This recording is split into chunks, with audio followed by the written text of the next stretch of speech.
Welcome once again, my dear friend, to Blind Dad Does. My name is Ira, and I hope that you're having a very good day. Today, we are going to be doing a little bit of art again. Well, go figure, right? Yeah. Oop, I don't want the same song playing. No. That's a bad idea. There we go. That's a better song. Oop, that's a little loud. All right. Anyways, so we're going to be doing a little bit more art, but before then, a little bit about the day today. It's been an okay day. It's been interesting, but yeah, hopefully everybody out there is doing fine. Hey, Dr. Napkins, welcome on in. I hope that you're having a good day, a good time, and, well, that I can make things worthwhile for you. But either way, thank you for being here in this moment in time with me. I deeply appreciate it. We are going to get, well, started a little bit here, and I kind of like to do things a little bit tutorially. I'm very nervous about showing my process still. This is only like the 6th art stream that I've done total ever in the history of history, and so I'm a little bit nervous, a little bit scared, but I can show you what I came up with last night on the stream. This little guy here, whoever he is, decided to come out and say hello to everybody. A little bit creepy, went into a different direction than I expected it would, but I don't think it turned out too bad for a couple of hours worth of work. I could have done a little bit more with it, but you know, details are details, and my eyes got a little bit tired and a little bit sore and a little bit wired, and I didn't want to go on with it. But yeah, we'll get ourselves going with something different today. How's your day going over there, Napkin? I hope that it is well. Let me see here. We can get ourselves over here into Photoshop. And Photoshop is the program that I'm using. I'm sorry I keep messing with the microphone. My beard hair keeps getting stuck in my little microphone condom here, and it keeps tickling my nose and rubbing up against my lips. It's getting really annoying. Condoms will do that, right? Anyways, so I use Photoshop primarily because this is the program that I've used for a number of years now, and I'm pretty familiar with the tools. And given the state of my blindness, the fact that I can kind of work through things a little bit more by feel with Photoshop compared to any other program that I would try to use is helpful. So for those of you guys that are just tuning in for the first time, well, welcome. Where have you been? I've been here forever. But anyways, I can show you a little bit of something, how my vision works. This is a picture of the moon right here. And as you guys can see, the moon is sort of superimposed with other moons over it, and they're warped and shifted and all over the place. This is pretty much how my vision works. It's a matter of seeing too much instead of too little. So I have to do things in a different kind of a way to help facilitate my being able to still be creative, because I do like to be creative, and I try.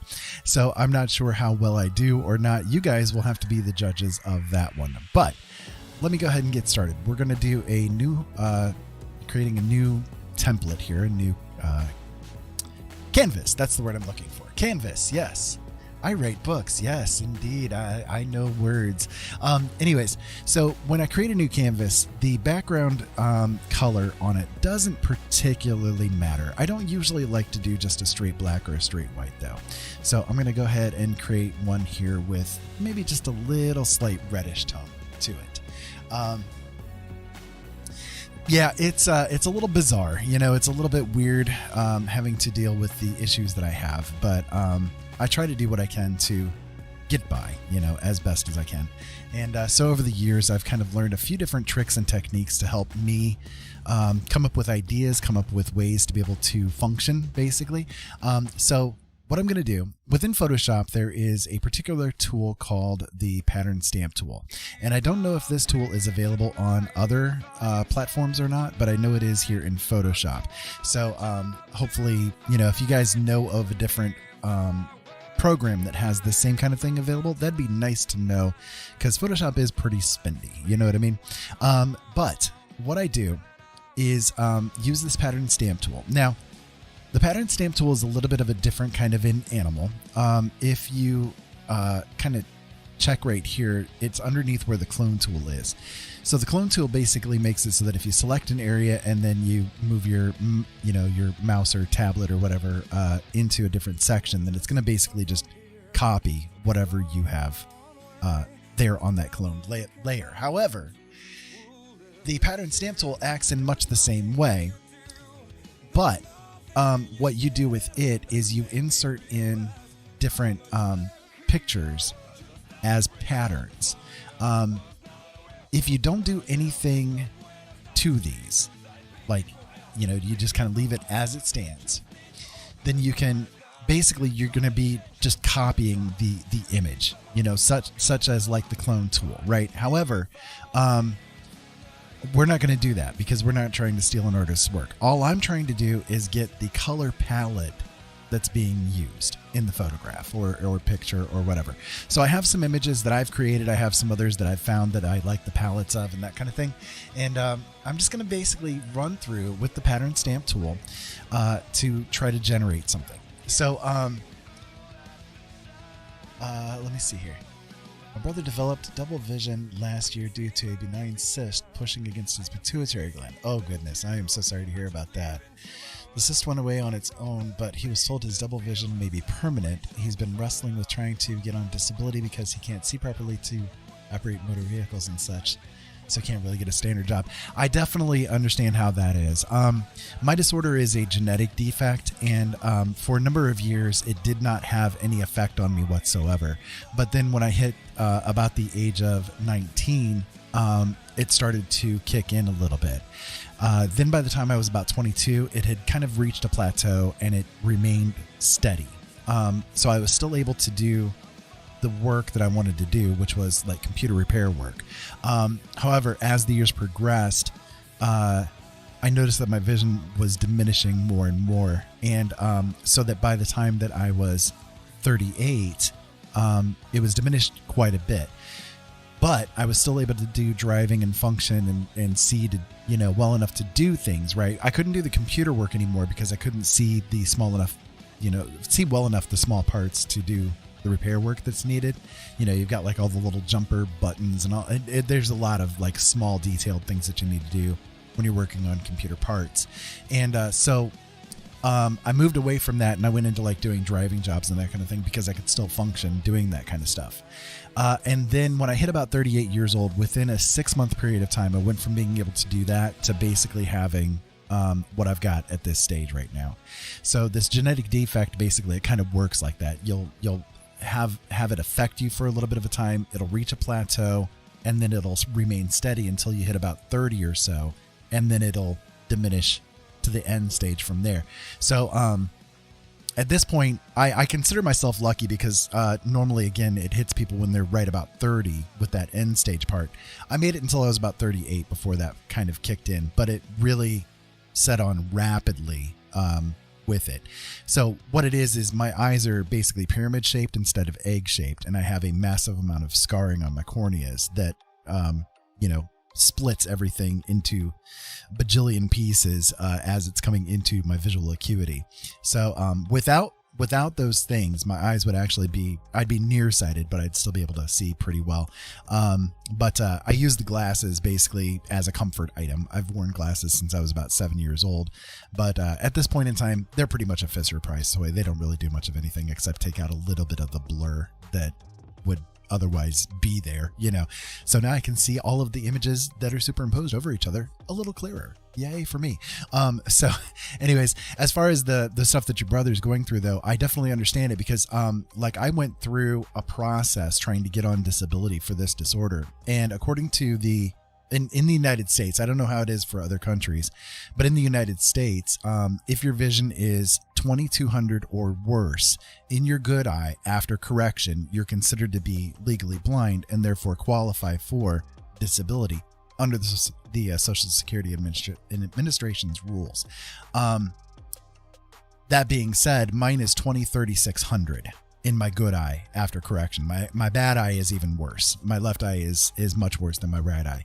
So when I tried to get on disability, I was denied multiple times and went through an entire rigmarole for a couple of years to try to get onto disability. And yeah, it was a really sucky process, to say the least. It's horrible what they put people through, just trying to get what they're owed,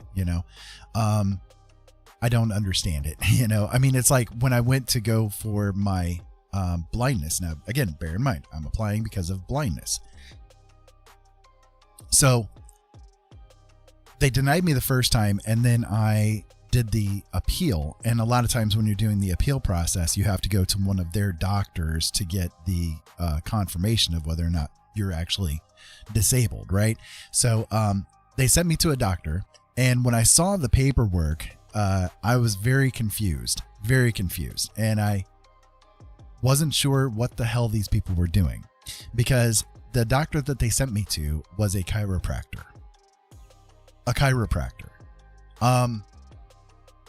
I don't know about you, but I don't think that chiropractors have much to do with the eyes.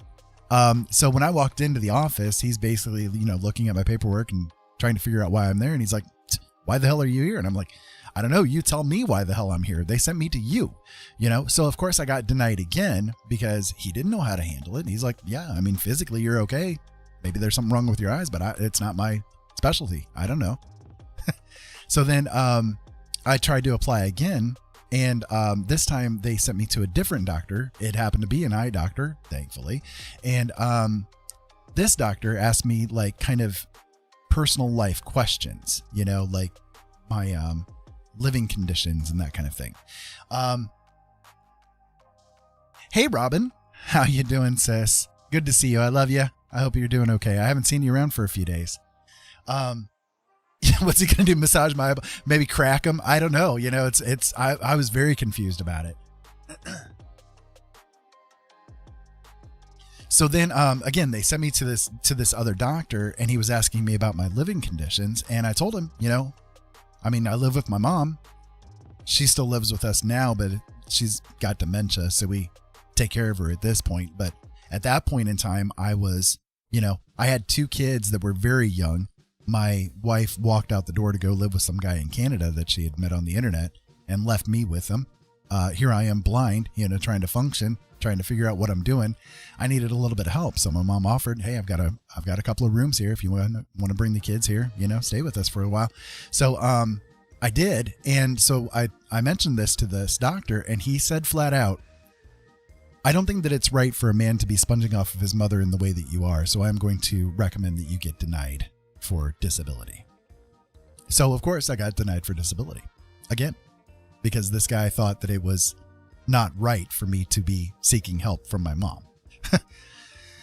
So I don't know. It's like, it's a crazy, horrific process that some people have to go through. Some people, they apply and they get it right away, and more power to them. I'm glad that they can do that, but that was definitely not my experience, to say the least. And I'm not surprised that they told your brother that either, because, like in my experience, you could walk in with both arms, one leg, and half your head missing, and they'll still tell you can work somewhere. Where? You tell me, man, and I will go do it. It's just, it's insane. It really is. We've been fighting off kind of sore throats over here ourselves, Robin. I'm sorry that you're not feeling that great. You don't need to feel bad, darn it. You are in no condition. You are in no condition to feel rough.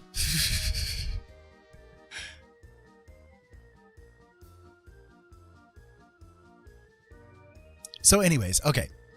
I'll go back to the painting stuff here. So one thing I want you guys to note is that this this brush that I'm using has kind of a bizarre shape. Right now it sort of looks like Kermit screaming in the night or something, I don't know, but it's got this kind of bizarre shape that has some texturing and that sort of thing that is associated with it.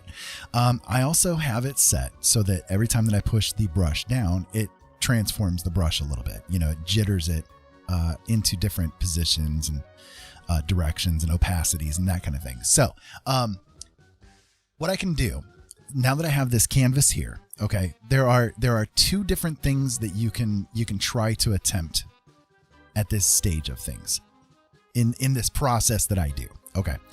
So the first thing is you can have your opacity of your brush set to 100%, and it's going to make it like very choppy. If you use a brush that's like this, you're going to get a lot of like textury, squiggly things all over the place, right? If you do it with a lower opacity though, you're going to get those same kind of squiggly things and textury things all over the place, but whatever your background layer color is going to kind of like seep through. So if you're wanting to kind of have in your mind, okay, I want to do something that maybe has a little bit of a red tone to it, then you can set your canvas to this red tone, you know, or a red tone that you're interested in, and then set your opacity on the brush downwards some so that this redness will come through still, even though you're going to be using what I'm going to show you here. However, that being said, I usually do it at 100% opacity just because that's my preference for it. Yeah, yours took 2 years. Bill's took 4 months. Yeah, see, like, it's weird the experiences that everybody has. I've known people that have applied and ended up basically getting on disability the first time that they applied, you know, and it's like, how did that happen? I don't know. Hello, someone. How are you tonight? So, okay. What I do with this technique is I look for like a color scheme that I'm like in the mood for at that moment in time. So like last night I did this one in particular right here. And what ended up coming out, I can show you the image here real quick. This is what came out. So in fact, I can kind of give you a little bit of another taste of it here. If I bring this up, this will be the save file for that image, right? But the image itself started off with this paint squiggle across the canvas. So I went from this to this with this technique. And again, this is only a couple of hours worth of work. I could have done a lot more detailing on it had I kind of like dedicated a lot more time to it, but you know, it was good enough for while I was doing the stream. So, that's what this technique can do. You can kind of get a good feel for things. So, okay. Let me see. I guess I can see what this one will do. Let's call this one out today. Of you in the morning. Yeah. It was kind of funny because when I finished it up, I kind of took a look at it and I'm like, holy crap, this looks like a Kazon from Star Trek Voyager. I didn't even like intend it or anything like that. It's just that's what ended up happening. So on Photoshop with this particular tool, there are two options that I want you guys to pay attention to. The first one is right here where it is aligned. Okay. So if you have this check marked, then if you look at this pattern that's here, you know, that's inside this little bluish colored box, you can see that it's got like a distinct kind of shape and coloring to it. So if you have it set to aligned, it is going to basically duplicate that image in the exact same way, aligned. Okay. If you have it set to unaligned, it's going to kind of choose at random. You can kind of see it's kind of changed around a little bit, right? I usually do it with aligned turn on. And also the other thing, and this is the most important one, is this right here, impressionist. What this impressionist does is it will take that image, that pattern stamp, and it will just basically cause it so that all you're getting is just colors available from the palette of the pattern that you have put in, you see? So it's just plopping down the random colors, the randomness that's there. Now, this technique is good for people who are like me, who have issues doing things like line art. Okay. I cannot do line art very well. And the reason why is because of the way my eyes work. Again, if I was to draw a straight line, let me set this brush here. If I draw a straight line, oop, that is not right. Try this. Nope. That did not work either. What is your problem here? There we go. Okay, so if I draw a straight line there like this, I see that line, but I also see about a dozen other lines that are all superimposed over each other and squiggling all over the place, and just, it's a mess. It's a mess. So I have to do things in a bit of a different way to help facilitate me being able to pick out patterns that I can then sort of run with. So for example, what you can do with this is a bit of cloud watching, so to speak, where you are, like if I look at a cloud, I might see a bunny. You could look at the same cloud and see a dragon. It's just a matter of finding what grabs your attention that you can then run with, and through highlighting and shading start to break down the image into something more coherent. Oh, is it stuck? Oh, shoot. You know what? I'm so sorry. I'm so sorry. I wish somebody would have said something about that earlier. All right. Let me start things over here a little bit. All right. So, good Lord. I'm so sorry, guys. See, you make me all nervous. You make me all jittery. All right. Let me kind of run through it just a little bit here again. Okay. So let's say I've got this background layer that's right here. Okay. I've got the pattern stamp tool right here. If I look at like the pattern stamps that I have in here, if I choose one that has a color scheme that I'm looking for, there's these two options that are right up here, aligned and impressionist. Okay. With the aligned and impressionist on, basically you're going to make something like this. Okay. Where you are just slapping down paint in a random color order, a random bit of texturing all over the place. And it works with this brush right here because of the way that it's shaped and stuff. You see, I'm just like adding in just random bits, but I'm using the pattern stamp as the color palette that's being chosen here. You see what I mean? The computer itself is generating all of these different colors and shapes at random. And then it's a matter of me taking a look at this and saying, okay, what do I see here that is something that my imagination can grab? You see what I mean? So I can kind of see something right here. Again, this is sort of akin to cloud watching, where I see a bunny, you see a dragon. We both see different things, but it's the same cloud, right? So let me create a new layer here and I'll show you something that I'm seeing. I'm seeing kind of like a figure of maybe an elf woman or something like that, you know, this is right here, her face, and she's kind of like looking upwards a little bit, you know, looking up in this direction here somewhat, you know, and right here's like her ear or something like that. And then the rest of her body can be just, you know, flowing out of here from there, you know, based on what would make sense for a body to be, you know.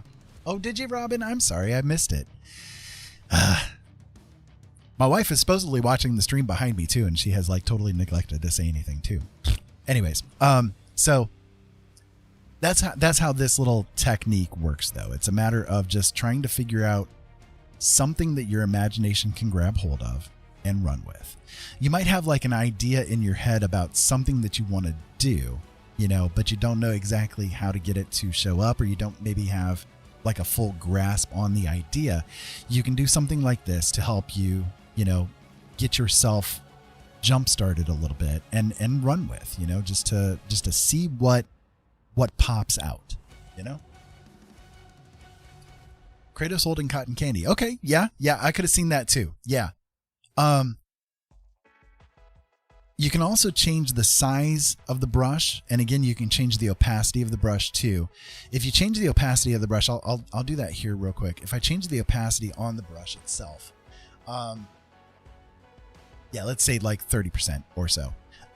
Then if you go to put down the pattern, like let's choose a different pattern stamp here where it's like a big difference in color, then you can see like the background is coming through just a little bit further. You know what I mean?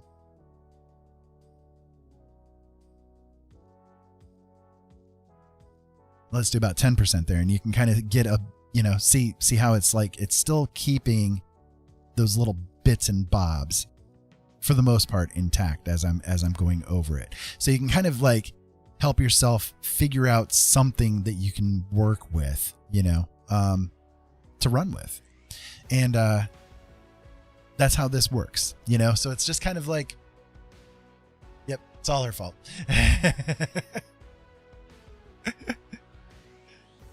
I can't blame myself. I'm on the stream, dang it. No, it's not my fault at all. So I like showing this technique to people, especially people who are like younger artists. And I don't mean like younger age. I mean just people who are sort of beginning things and don't know exactly like what to do, what to go for, and that kind of thing. This technique is really good for like gearing up the imagination to see things that you wouldn't maybe normally expect to see, you know. It's also a really good technique for someone who is feeling a little bit dry, and doesn't have like much spark as far as their creativity goes. You know, we all as artists go through periods of time where our creativity is very low. This technique is really good for those times where you are feeling like you want to create something, but you don't know what the hell you're going to create, right? So this is just like a good way to give yourself a bit of practice, to give yourself a bit of something to go with. So I don't know. Let's see what happens here. We'll kind of slap down a little bit more. I'm not necessarily feeling too much in a white mood. I'll probably switch away from this. I don't know. You guys might see something in there, but it's a little bit too white for me right now. My eyes are bugging a little bit today. So, all right, let me do a different one here. Do I feel green today? That'd be the question. You can also take the aligned off, and it'll then randomize everything on the page, not just a little bit of things. But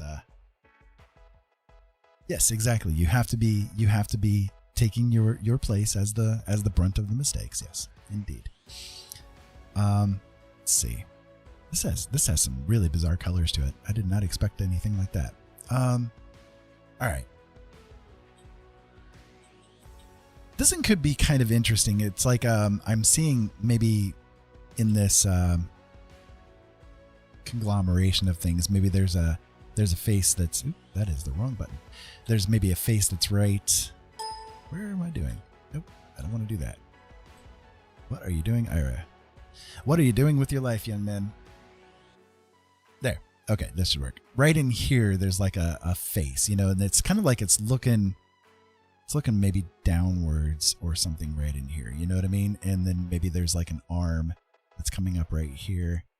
I don't know. Some kind of weird thing like that. That's sort of the impression that I'm getting with it. So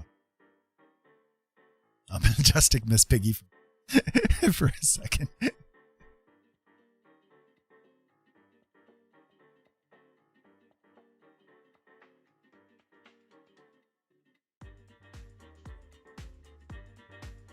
Yeah, we got a little electro swing going on now.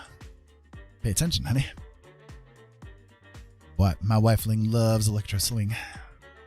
Okay. This is interesting. This could be like almost a landscape. And that's the one thing. This can be good for like both landscapes. This could be good for like doing portraits of things, you know, whatever just grips the imagination. It could be something that you could run with, you know? But this could be like, okay, going with the bizarre, right? Going with the bizarre. This could be like, there's a weird like robot thing that's right here, right? And so like right here's his head. I don't know. I'm doing it really badly, but you know, and he's kind of like got a kind of a roundish body here, you know? And then like there's a foreground that's right here that's sort of maybe mossy rocks. He's like standing at the side of a cliff face right here, and you can kind of see like, you know, the background, the far away background kind of thing peeking through in this hole in the chasm or something like that, you know? It's kind of interesting. I wonder if I might run with that. That's kind of a nifty idea. I can see what happens. So, like I said, this is all just like about what you feel in that moment in time. You never know what you're going to get. It's all about like just having those, allowing your brain basically to have enough space to do its job. I think the reason why this kind of thing works really well for someone like me is because I have a very strong sense of pareidolia. I can see faces like everywhere, and I'm really good at like picking out patterns of things, even with my vision issues. It might actually be because of my vision issues, because my vision issues are so like, everything's so scattered. I have to try to pick out patterns and things, you know? So maybe I'm kind of like extra tuned into it or something like that. But I do think that this technique would work for pretty much everybody that wants to give it a shot, you know? Right, exactly. It's like a little robot of some kind that's just kind of like sitting there chilling. Maybe maybe he's an abandoned robot and he's sort of rusted and broken down a little bit, you know, and we can kind of have a drama to the story of, you know, who is this poor little robot? What happened to him? Who abandoned this poor little guy here in this, you know, dark place? Yeah, let's run with it. Let's see what happens. I don't know. I have no idea how this is going to work out, but it's worth a try. So I'm going to go with this brush right here.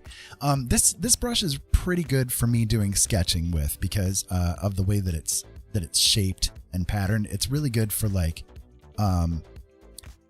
blending when I'm trying to like blend colors together as I'm doing the highlighting and the shadowing here. It works pretty well to help me get like the little bit of extra, you know, oomph in the brush, as opposed to doing like a hard round brush or a soft round brush. This one, you know, kind of helps me to facilitate things here.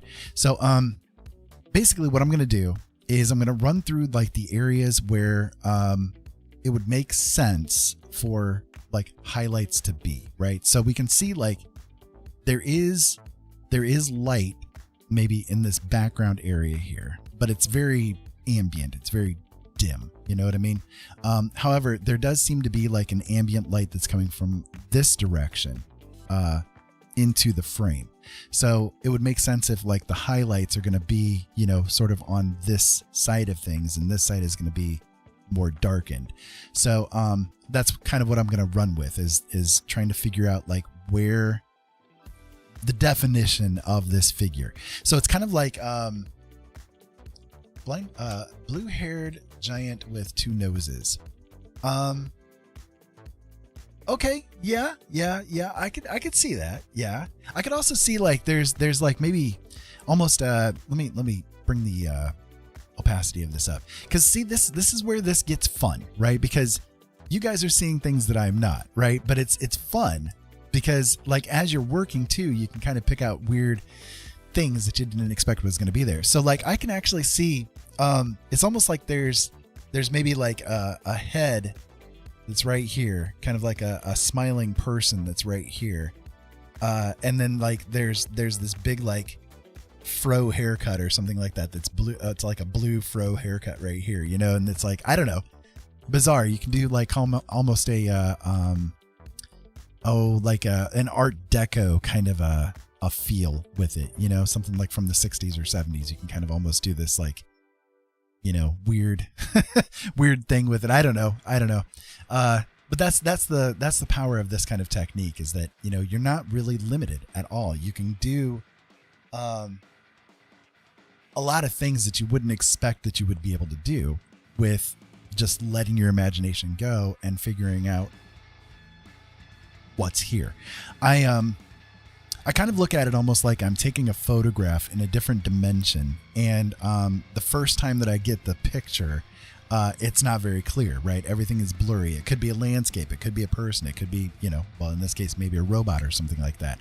And it's my job basically to keep taking photographs in this little zone so that I can, you know, get more of a defined picture, you know, get more of a defined outlook on what is going on here, you know. Looking at another part, kind of seeing an alternate version of Disney's version of Hades.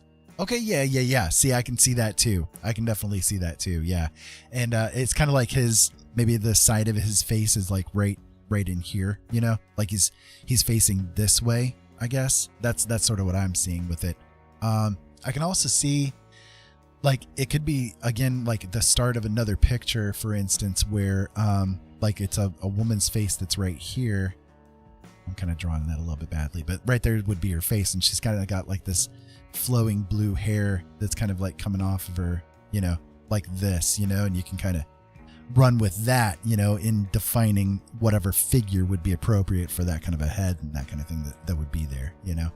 So yeah, I mean, there's like right there, there's what, 5 different ideas that together we have come up with in regards to just this little splotch of paint that we put onto the canvas, you know. This little technique is very powerful. It really is. If you've never tried something like this before, I definitely encourage giving it a shot, because you never know, like it might help you to really like jumpstart things for yourself that you didn't expect that you were going to be able to come up with, you know?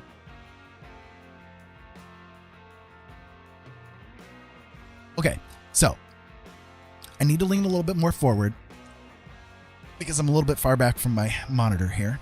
So I'm going to lean a little bit forward, and I'm going to try to catch everybody typing to me, but please pardon me if I don't catch it right away because I'm staring in a different direction and I don't always notice when things are coming up. I've got the chat room basically on my phone right here on a gooseneck, so I don't always like notice immediately if a message is getting sent.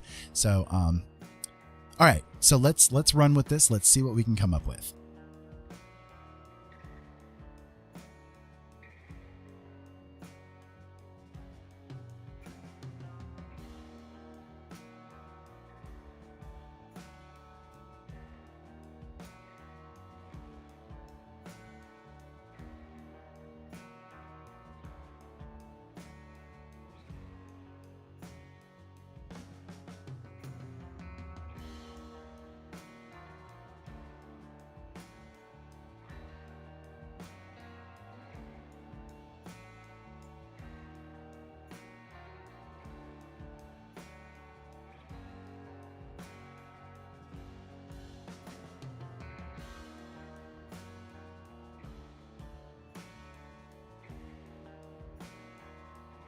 What's interesting with this technique too is that I don't know from like moment to moment what's going to be happening here. You know, like things can radically shift and alter depending on where I put the brush down, you know? So I don't even know. I don't have a clear idea of what this thing is going to be either. You know, like you guys are just as much in the dark as I am. That's kind of the fun of this procedure though, too, you know?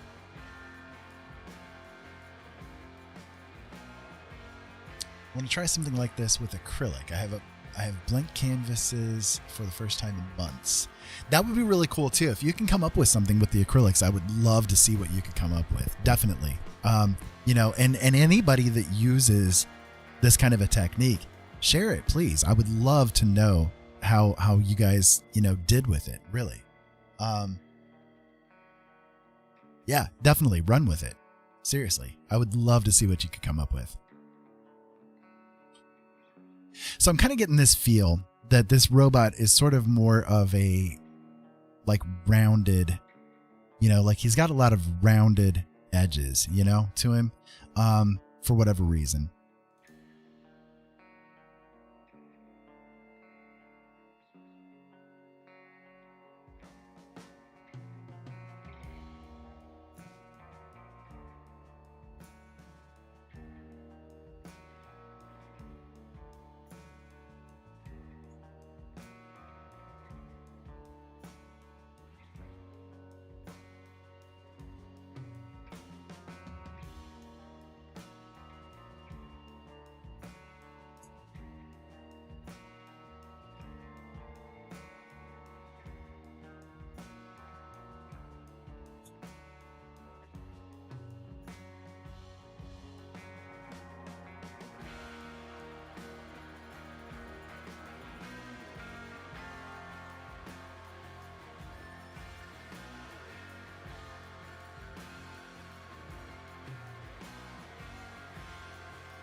Oh, gotcha. Sorry, Jolene.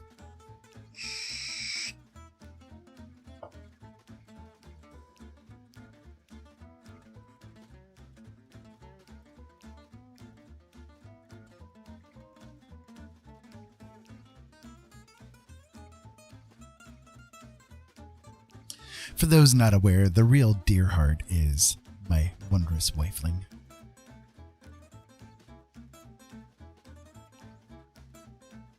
She is doing creation process herself. She is currently crocheting stuff.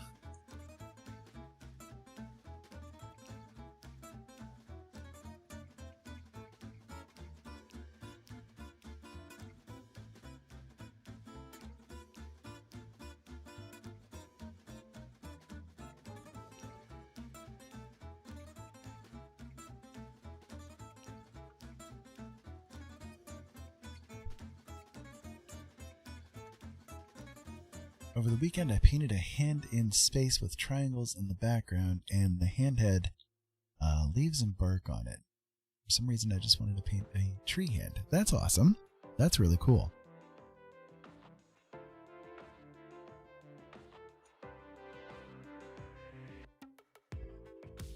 I love seeing people create.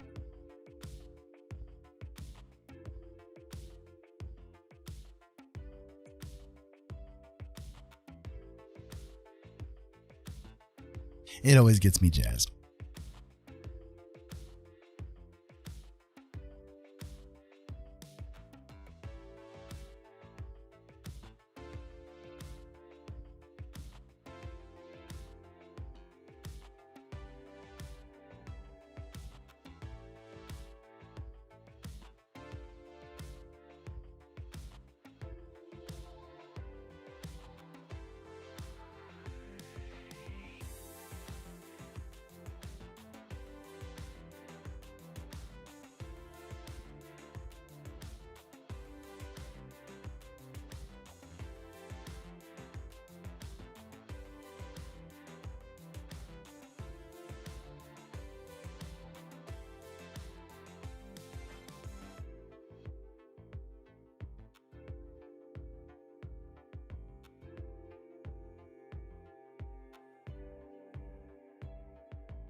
Sure, I'll take a look. Let's see. I need a moment for my hand to rest anyway.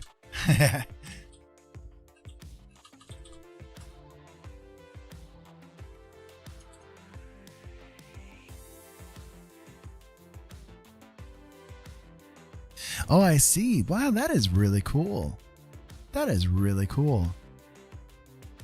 Awesome work, man.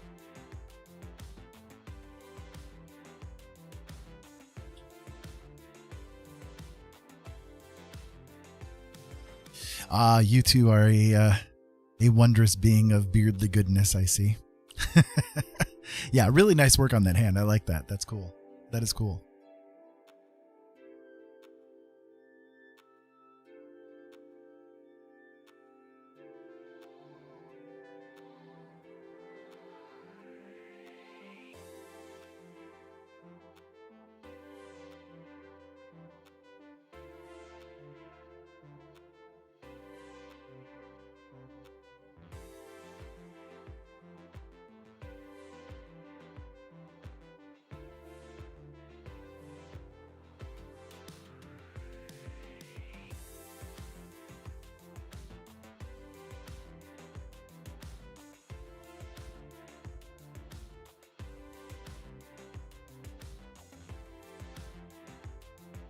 Okay, starting to get him a little bit more defined.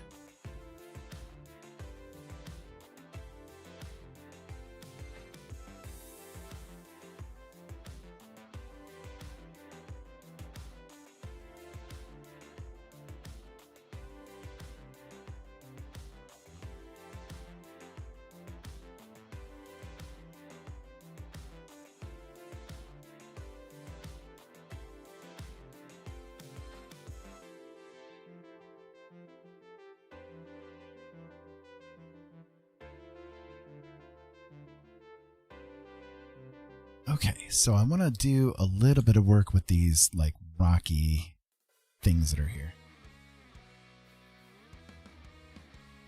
without destroying them too much.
I'm just basically trying to figure out where the different edges of it are going to be.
Okay.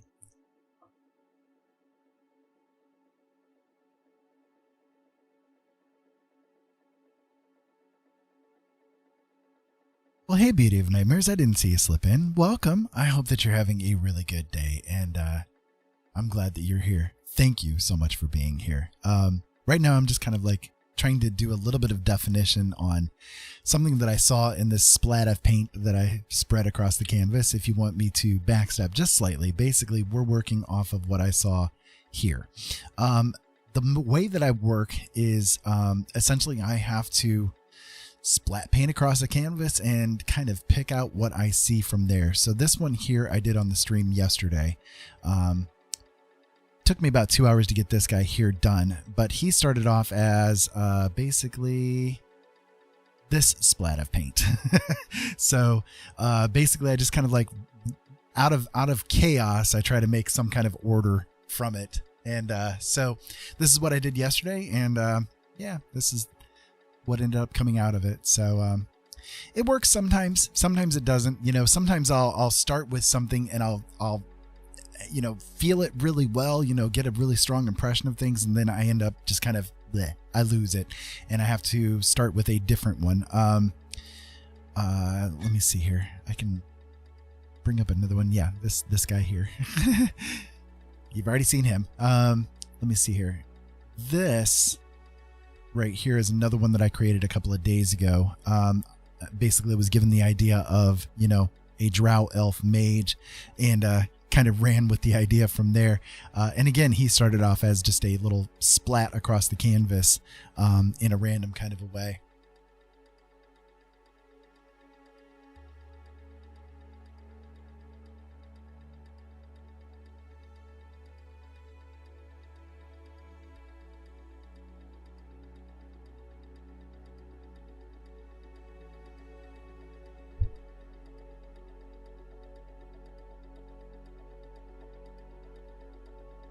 Yeah, you know, napkin, that is something that I was thinking when I was kind of looking at this and starting to develop it a little bit. That's kind of what I was wondering, maybe if this guy was, you know, sort of a little robot that somehow, somewhere was abandoned, you know, and I was thinking maybe I could like kind of develop it from there.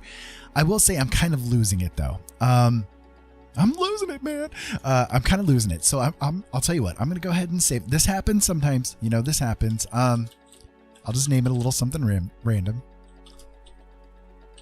There we go. And I'm just going to start a different one. So this happens sometimes for me.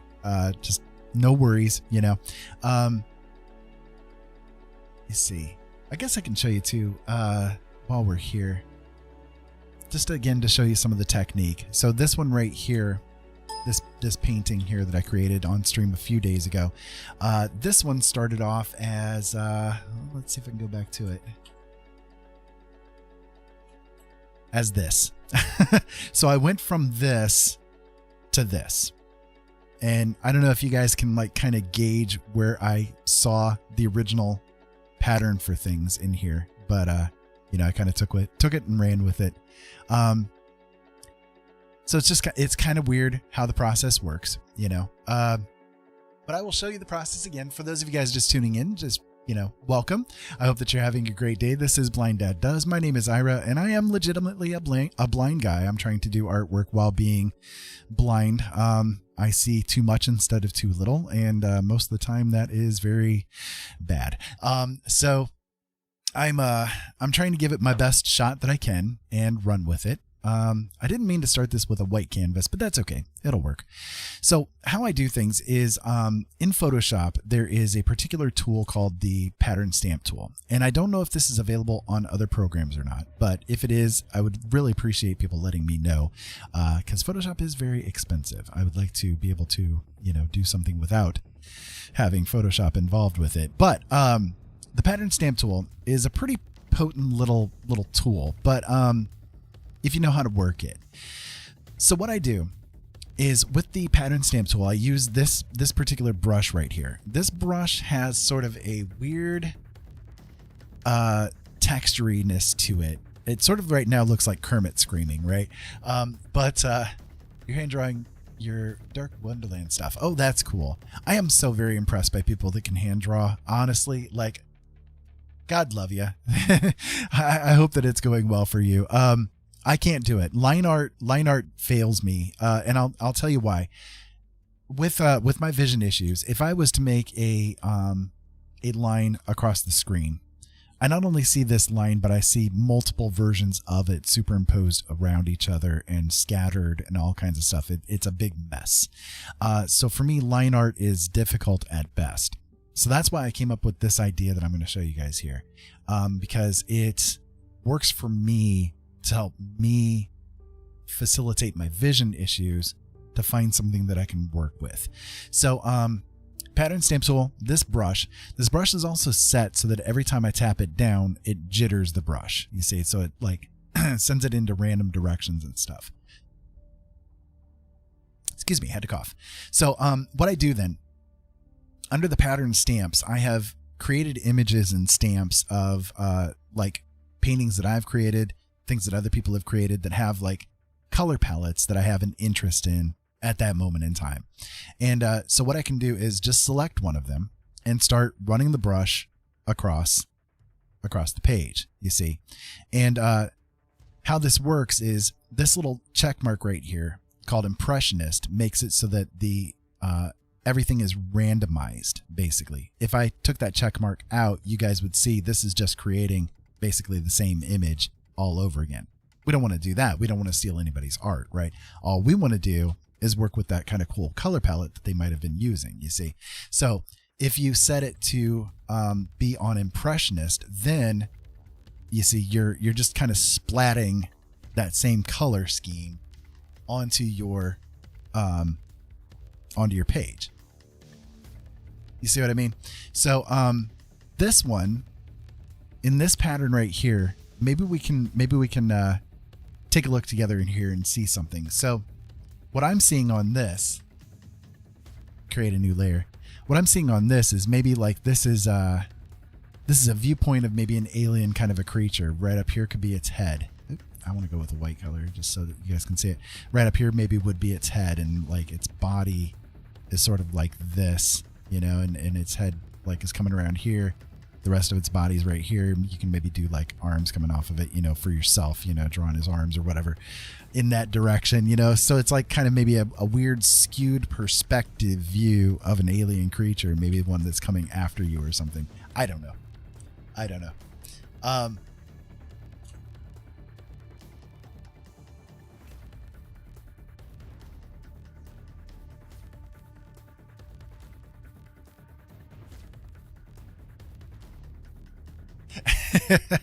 Gotcha. Yeah, my name is Ira. Let me see here. So let's go with a different pattern though, a different stamp, because this color scheme, I'm not really quite feeling it at the moment. But you guys can see like how potent this kind of a thing can be, right? Let me again splat some things down here. Just again at random till my eyes grip hold of it or something, you know. Let's see. This could be kind of a cool little, maybe almost landscape with a weird flower of some kind, you know, maybe an alien pitcher plant or something like that, you know. That's like you could even be looking down on it, and maybe it's a desert scene or something like that. I don't know, something weird. Ooh, okay. I'll maybe see something right here. Okay, so what I'm seeing here is maybe sort of a viewpoint of a creature that's here, you know, that has like ears coming off of it like this. Here's its body coming down here. The rest of its head is like right here. You know, and you can kind of like develop it from there or something like that, you know. I don't know, that's kind of nifty. And maybe it's like in this weird, again, kind of alien foresty sort of a thing. Yeah, there you go. The savannah being burned down. Yeah, exactly. It's weird, right? But the main thing with this is that it's really useful for people who are either like kind of maybe young artists, and I don't mean like young as in age, but young as in you know, still trying to develop their skills and stuff. Could be useful for them to do some practice kind of a things, you know, like what can they see in this grouping of patterns and colors that they can develop, you know. It's also really good for artists who are having a bit of a dry spell, perhaps, who are like trying to do something, but they don't know what. They feel that urge to be creative, but they don't know what to create. They don't have any ideas or whatever from there. So, you know, it's good for that kind of a thing too, you know, just kind of splatting some paint randomly on the canvas and seeing what you can see. It's akin to cloud watching. You know, if I look at it and I see a bunny, you could look at it and see a dragon, but we're both correct because we're both looking at the same cloud.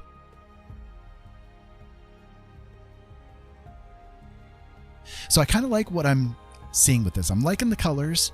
I'm liking this idea that maybe I can run with here.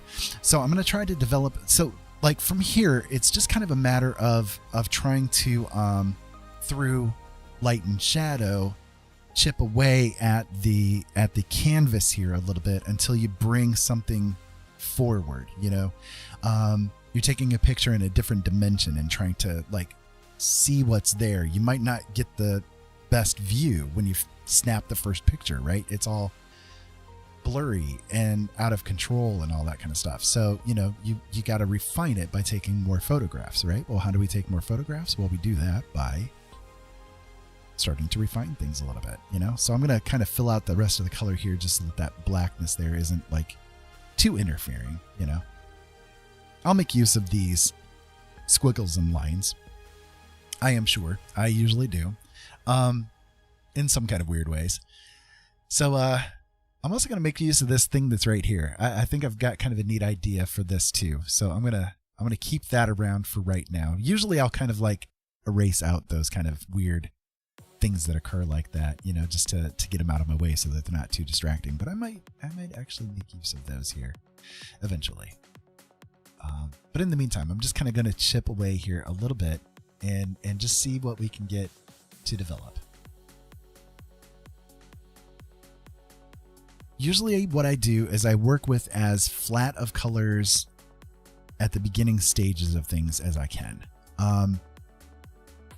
Because you want to leave yourself room for doing the highlights and the shadows. I hope that makes sense. Like you want to give yourself like enough free space to be able to develop it, as you go, right? So I got to lean forward into the monitor a little bit. So I'm trying to, possibly something floral. Yeah. So I'm gonna kind of lean forward a little bit here just so that I can get so I don't have to squint basically as hard, because right now I'm squinting pretty hard. And I don't want to get a headache when I'm doing this. So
I'm trying not to destroy things too much because I want to keep like the idea as much intact as I can. But what I'm doing is I'm just kind of chipping away until I can get more of a discernment about what's actually occurring here. And I think I came up with something kind of nifty here. I don't know. We'll see what happens.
what I did there was I made a copy of the background and I relayed it down again so I don't lose it. Because I want to kind of resize things a little bit here. So I want to make sure to keep the background layer intact, just so that, again, I have like this, I don't know, proof point of where it came from to begin with, if that makes sense. So, but I needed to merge the layers together a little bit so that I could resize it better.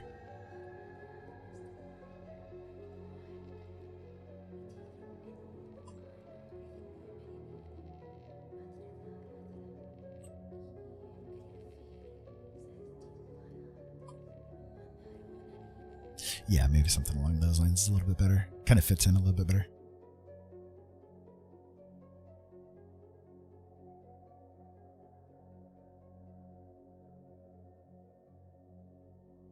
And actually, I can make use of those little squiggles that just appeared there too.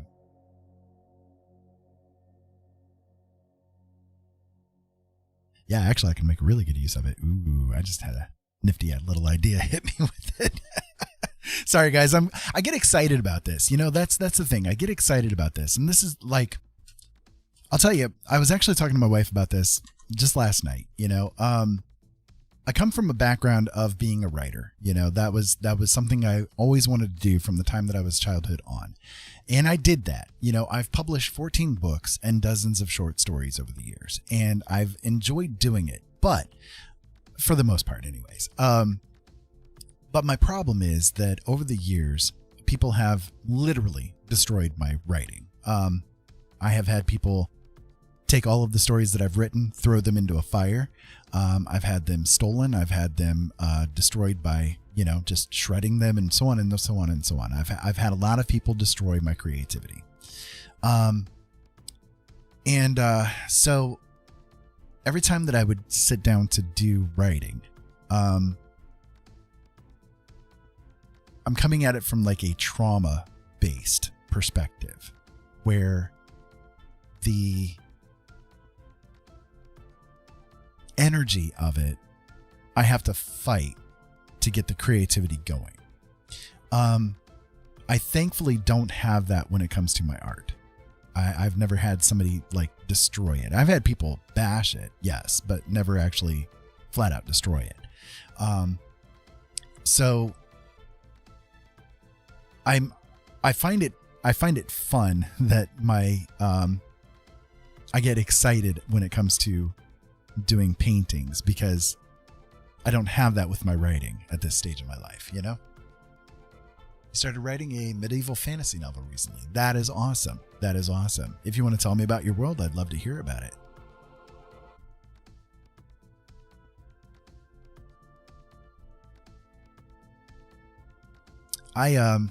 When I was doing the radio shows, because I was in radio for 6 years, and one of the things that I loved doing on my radio shows was having conversations with other authors. I had the chance to interview quite a few different authors and let them talk about their books on my shows and stuff like that. It was great. I loved doing it. And yeah, talking to authors is one of my favorite things.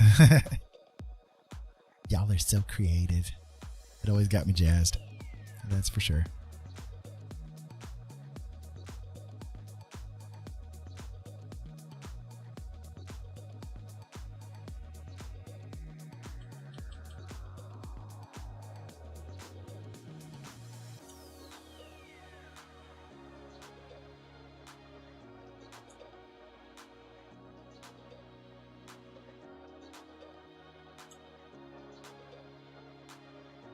So, can you guys sense anything about what I'm going with here? Let's see if you guys can do that.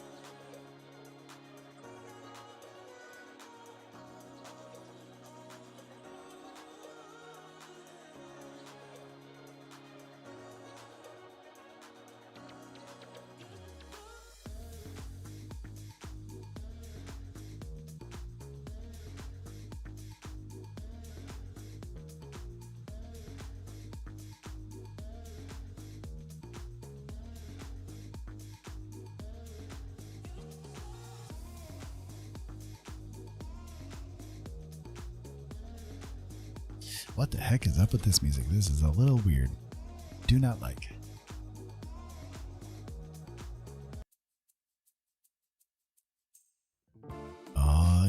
It's time for the Smooth Jazz with Ira Robinson.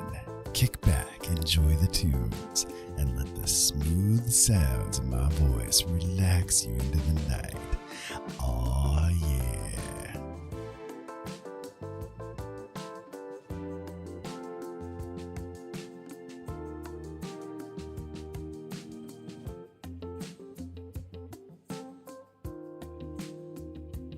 I hope everybody out there is having a great night, that everything in your life is coming true.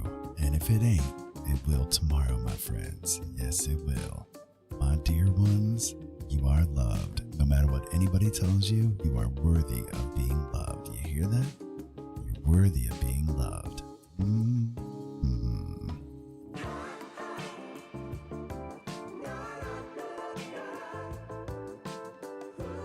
As all my viewers leave me now. Okay, this guy's a little creepy. I'm going now. Breaking out the radio voice, yep.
Shake out the mothballs.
So I hope everybody out there is having a really good night. If you guys are just tuning in for the first time, welcome. My name is Ira, and yeah, I am a blind guy. I'm trying to do a little bit of art here and seeing what I can make of it, and well, trying my best. You know, it doesn't always work out, doesn't always do the things that I want it to do, but it's all right.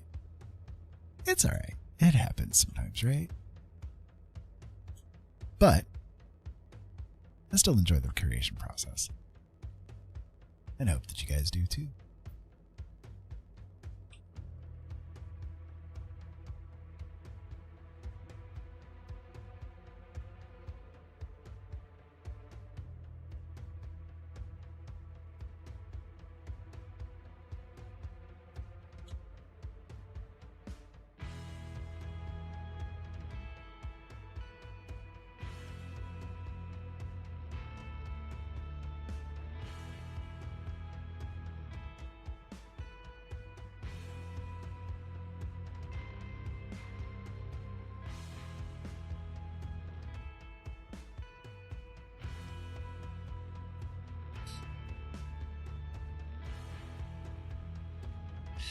Okay, so my writing journey so far. Started writing Shardfall, took a break after writing one chapter, decided to start the sequel, decided that I liked the sequel more, rewrote the sequel draft as a standalone story, might do the original first book as a prequel kind of a thing.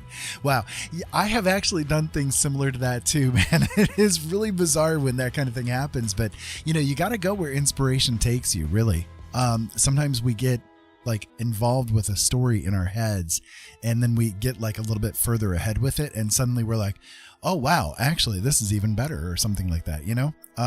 Sometimes that's a really good thing though, because just like art, one of the things that has happened to me in my life was I had the chance to meet Stephen King, and it was at a party one night, and while I had him, kind of like in my grips, right? I decided to ask him a question, and that was, what do you think is the most important part of a story? And he said that the most important part to him is the first lines. If you don't grip the reader by the neck with your teeth and not let go, then they're going to walk away from your story before they even give you a chance. And I thought that was really interesting, so I started implementing that in my own writing, and what I've found is that it does actually work. So sometimes with the situation that you're talking about there, that might actually be a good thing, because you can start things like more in the middle of an action kind of a sequence, some kind of an action that's taking place that will draw the reader in, and then you can start like filtering in more of the backstory stuff for them to make use of, 7 draft versions of both books at this point, and I'm 1 to 2 chapters into either of them. I want to write a book now for some reason. I definitely understand that with someone, that's for sure. I always get jazzed when people talk about their books. It's like, I love books. I love writing books. I love reading books. The whole process of it is just great.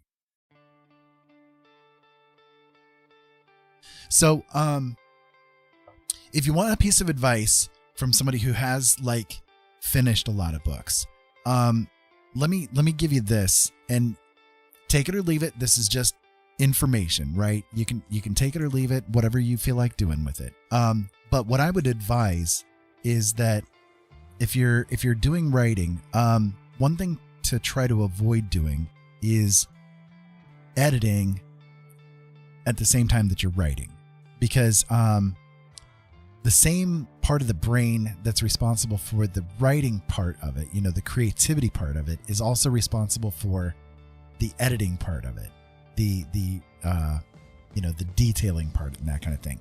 So I really recommend that people not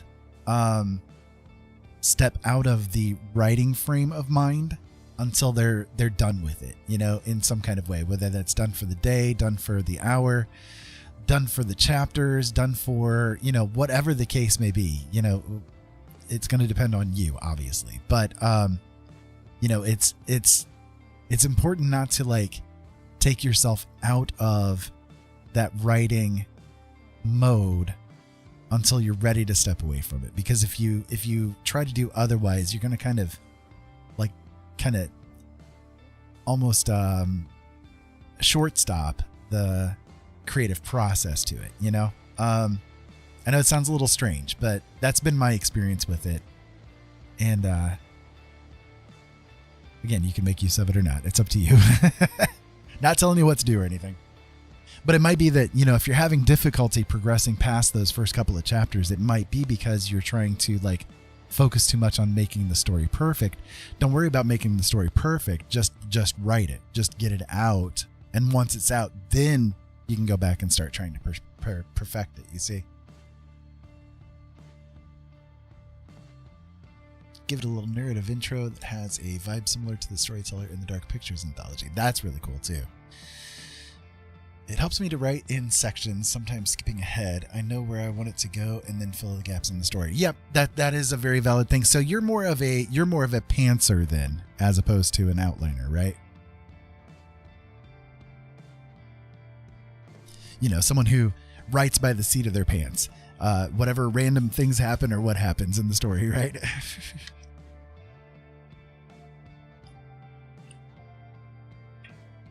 I have a lot of respect for pantsers who can do it well. because I'm an outliner. I'm a serious outliner. Although, okay, my novels, I'm an outliner. With my short stories, I never outline those. Those are done on the fly. But again, that's a much shorter kind of a format too. So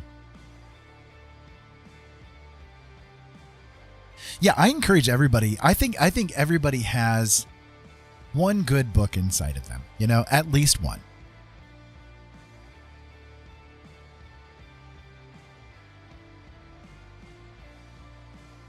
Everybody's got a story to tell, and I think everybody should tell that particular story within themselves.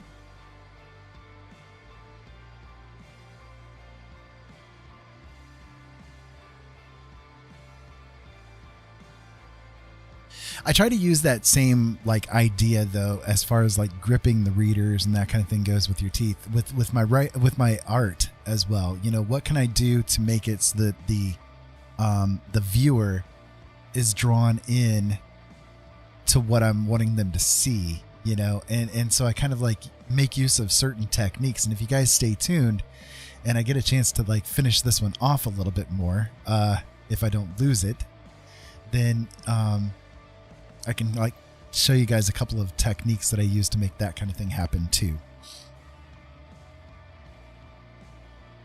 So make sure you stick around. Stay tuned.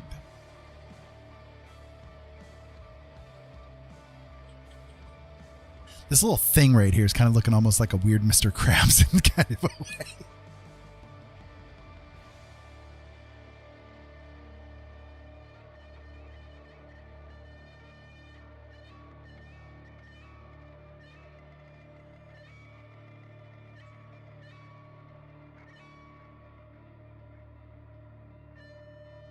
Okay, Space Bunny.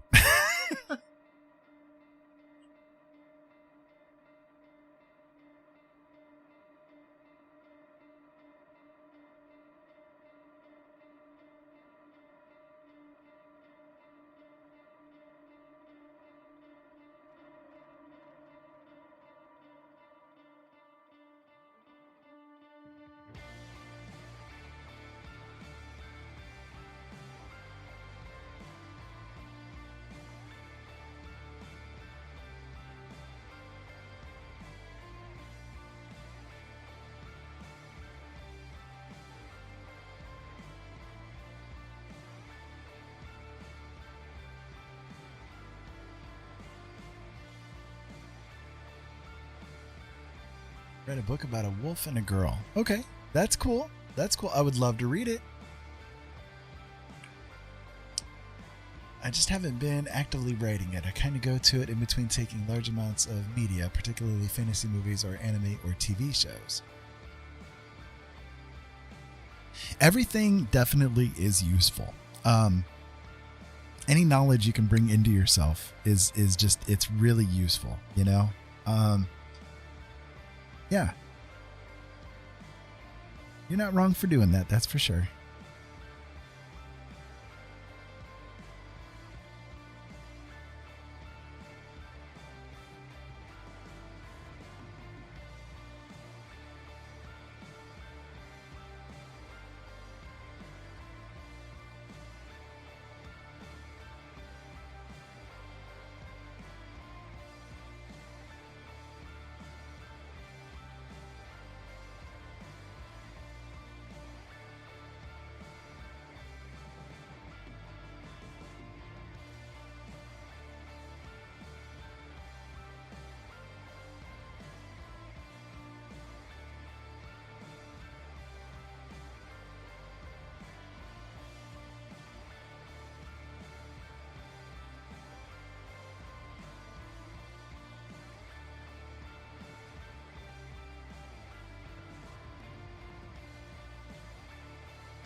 Yeah, Dearheart definitely has issues with plotting, that's for sure. But I love her writing. I do. I absolutely love her writing. You hear that? I love your writing. So I encourage her with all of my heart to keep writing, but she does here and there.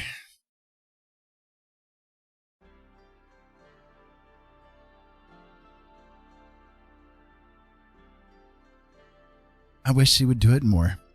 Now she's into knitting. Well, crocheting. I'm sorry. I said knitting, not crocheting. Please don't come at me with the pitchfork. I know there's the difference between the two. Well, yeah, your poetry. Your poetry is amazing.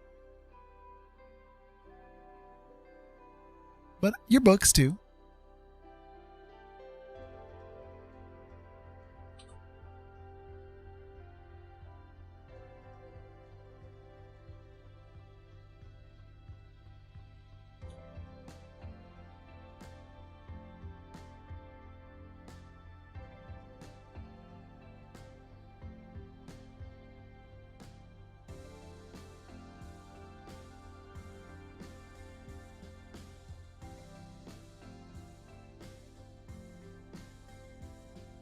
I know you haven't completed a book, but your plotting is awesome.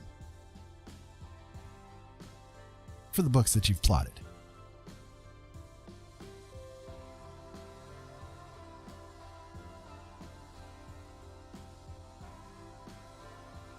Keep it up, I'll say my art sucks too, okay?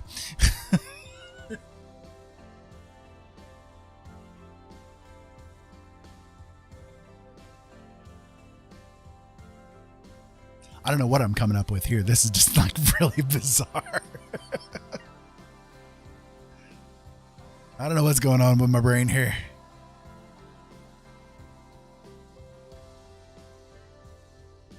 I've also been thinking about world building stuff. I have a map that I rendered for it. There's like 12 different kingdoms between 2 continents, and there's different factions. And at the moment, there's a small group of central characters coming up with their backstories, and stuff has been fun. Yeah, that's great. That is really great. I'm glad to hear that. That is awesome. Keep it up, man. Definitely.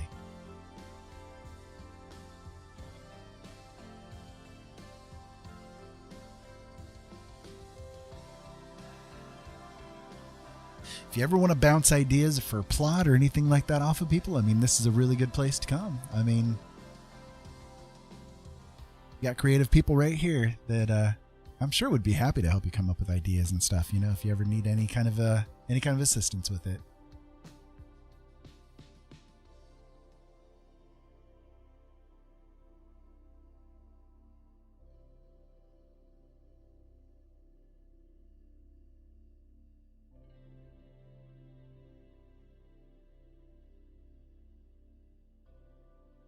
A Wendigo on a stick. Yeah, I mean, very well could be. I don't know. It's a little weird. It's a little weird. I don't know who this is. You know, I don't know what's going on with this story yet, but there's a couple of interesting elements here so far. I'm gonna see what runs with here.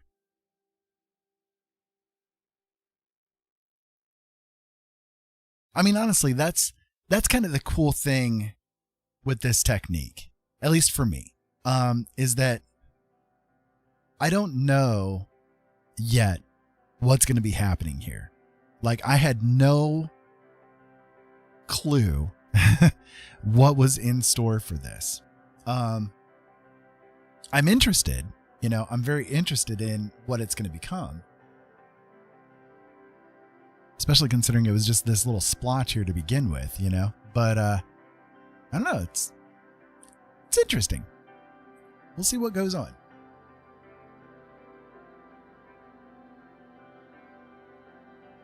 A Loki variant? Yeah, that could be too.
weird two-legged Bambi or something here. I don't know.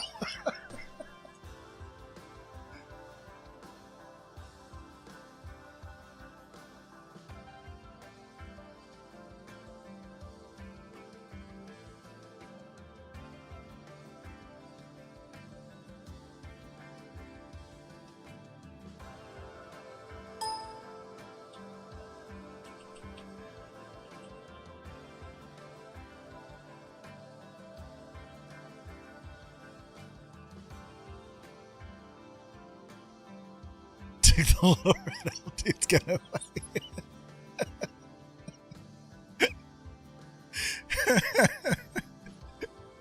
He's probably pissed off at this guy. What'd you do with my gun, man?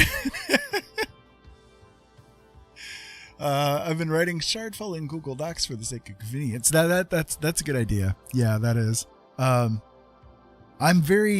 obsessive about backing up my stories.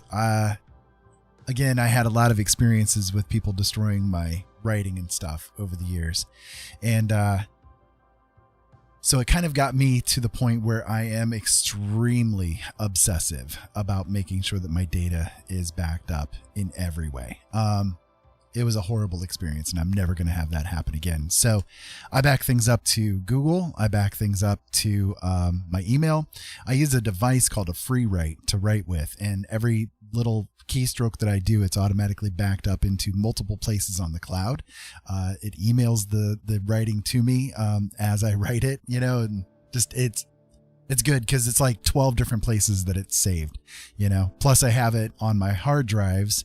I save them onto multiple different hard drives on my computer as well. So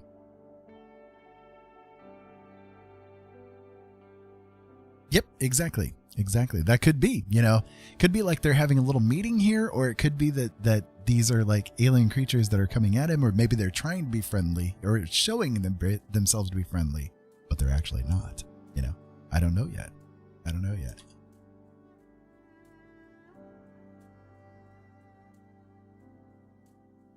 You guys will find out when I do. That's the interesting thing with this particular kind of process is that, you kind of have this joy of discovery with it as you go, because you just never know. I need to fill up my vape here. I thought I filled it before my show here, and I guess I didn't. It's terrible, just terrible. Yes, for those of you guys just tuning in, I do vape. I make no apologies for it. I quit smoking 8 years ago for the sake of my wife. Every time I smoked cigarettes around her, it would hurt her chest.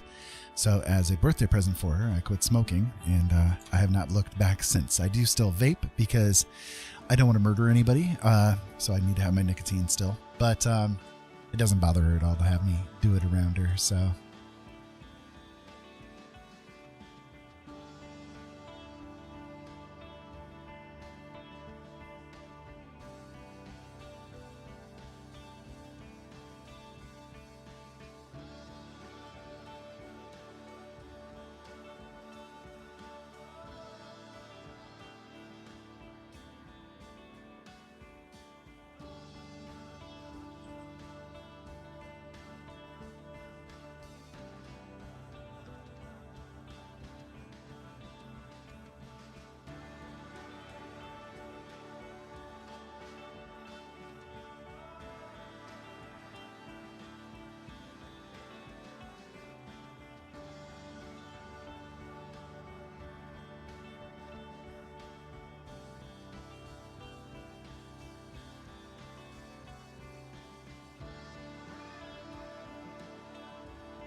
Would you be interested in reading the current draft? Sure, if you want to send it my way. Rabbits are carnivorous beasts. Ever see Monty Python and the Holy Grail? Yep, indeed. Indeed.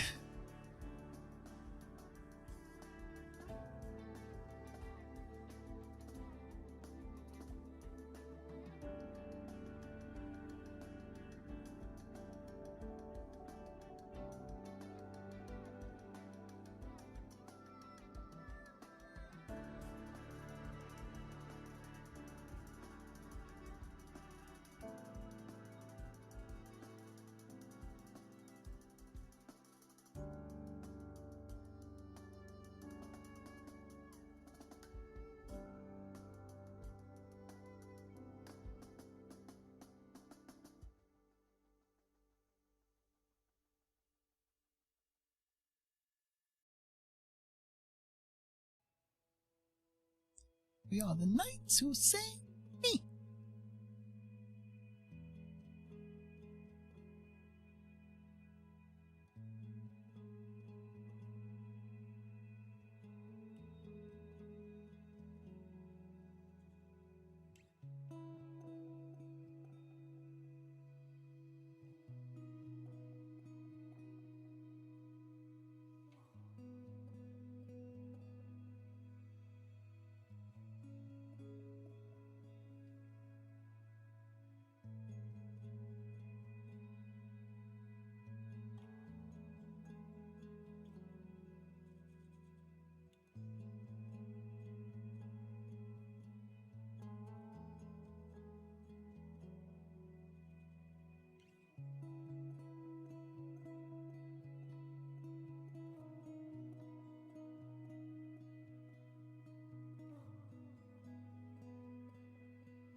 Well, hey, Rogue Angel, welcome to the show. I hope that you're having a really good night out there. And I'm just sitting here doing a little bit of art, trying to get something created here out of, the splotch of paint that I started off with. So, for curiosity's sake, this all started off as this, spew across the canvas. And I've kind of gone from there into what you guys are seeing right now. Didn't have a clue where it was going to go. But I'm kind of digging it so far. It's interesting. It's a it's way different than anything I think I've ever done before, but I've got a couple of nifty ideas that might work out well with it. I'm just trying to get them like developed a little bit more and that kind of thing. But yeah, so far so good. I think it's doing okay. You guys will have to tell me. If it's crap, it's crap. You can let me know. Be honest.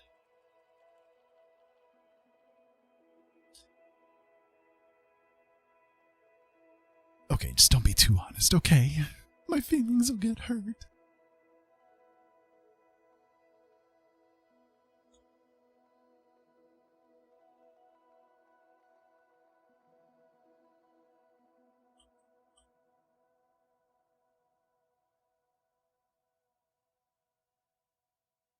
It's like at this point in time, I don't know if this is like a boy, a girl. I don't know if it's an alien creature. I don't know what these things are. They're just like sitting there. It's like a weird Bambi thing sitting here, two-legged Bambi.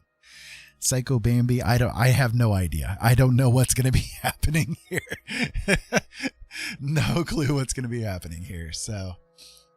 Incoming customer detected.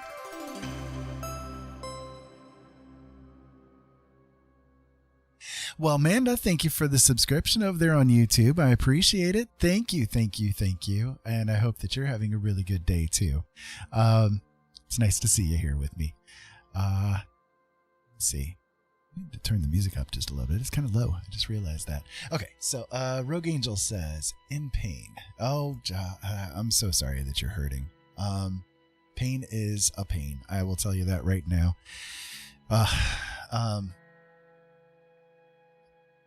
You see a fancy duck. I guess I could see a fancy duck there too. Not really into art, but it shows to me the inner workings of someone who is lonely looking for a friend. Gotcha. Okay. Yeah. I could see that being there too. I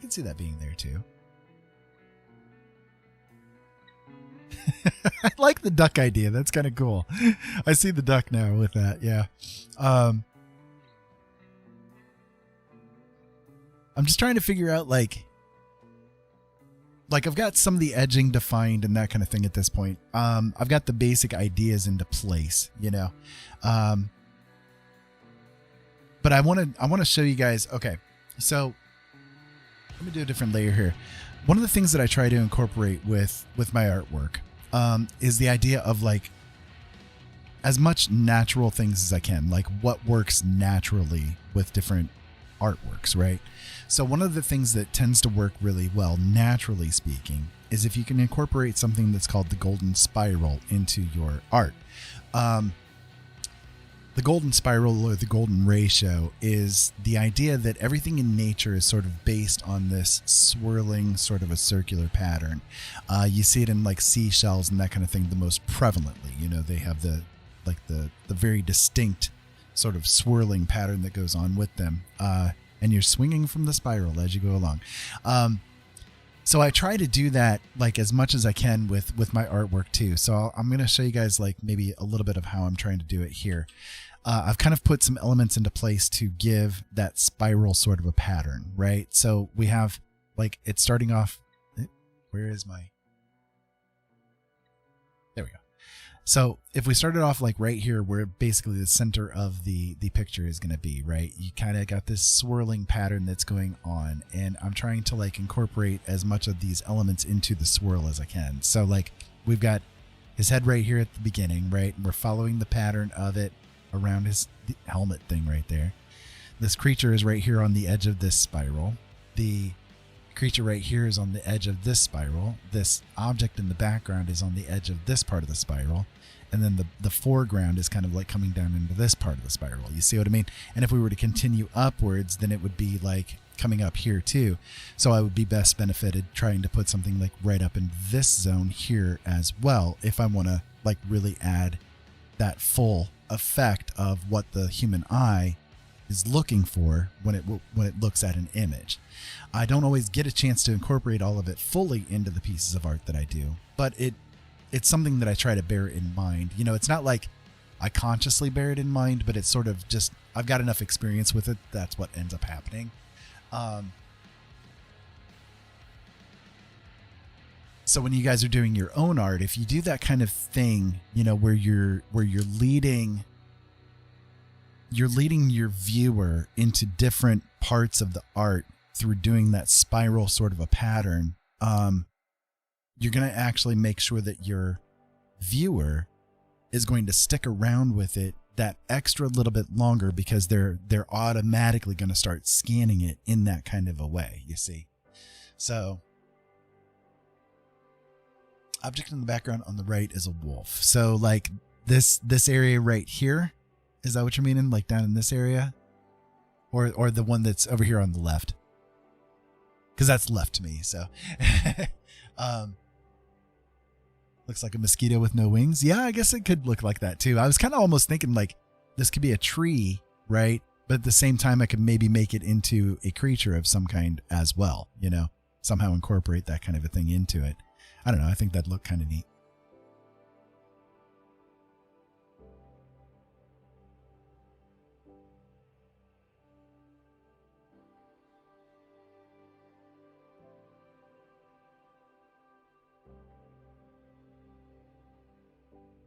Looks like a stuffed bunny on the ledge up top. That's kind of like what I was thinking, you know, some kind of like a weird, I don't know. It's like, it's almost, see, and I don't know, because I don't do like children's art or anything like that on a general basis, but it's almost like it could be something from like a kid's story in kind of some way, at least as it stands right now, you know, like I've got kind of these like fantastic elements going on, not fantastic as in they're really good, but I mean like fantastic as in it's unexpected, you know, it's the fantasy, you know, sort of elements going on. So I don't know. I can see where I can run with it. wherever this takes me is going to be interesting, I think.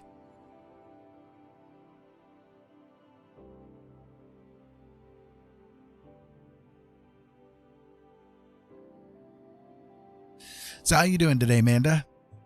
It's nice to see you. I'm glad that you were able to make it here today. Tall thing on the right reminds me of one of the weird art pieces from Beetlejuice that later becomes anime. Yes, it does. It does, actually. Yeah, I can see that. I can see that now, yeah. Just kind of wondering where it's going to run.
The thing around the girl's head is a hat.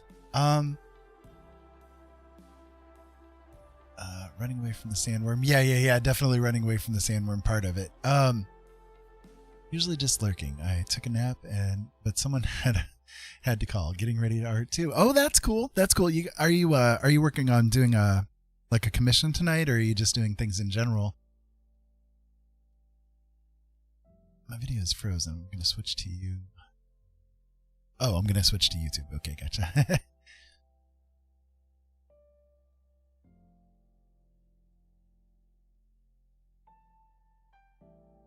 The head is tilting. Yeah, I mean, I kind of like, I could see it being a hat, but I'm gonna see if I can work it out so that it's actually like it's like one of those old fashioned photographs or paintings like of an astronaut, you know, with just the big like fish bowl helmet on or something like that. But I haven't gotten to the detailing on that part yet. I wanted to work on the face first, and then I'll detail out the like fish bowly kind of thing that's there. So some puppers to finish. That's cool. That's cool. Awesome. Awesome. Good luck with it, soldier.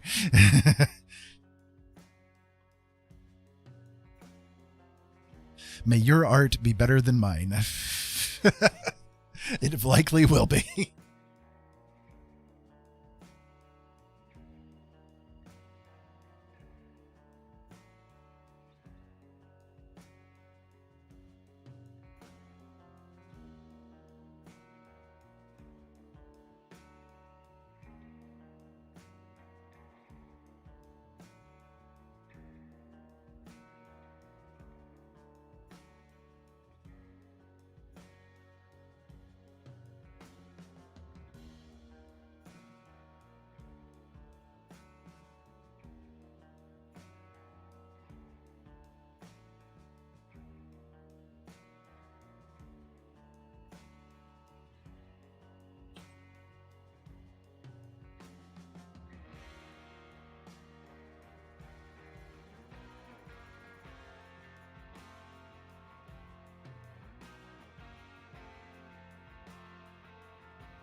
Those old religious paintings with the halo thingies around people's heads. Right.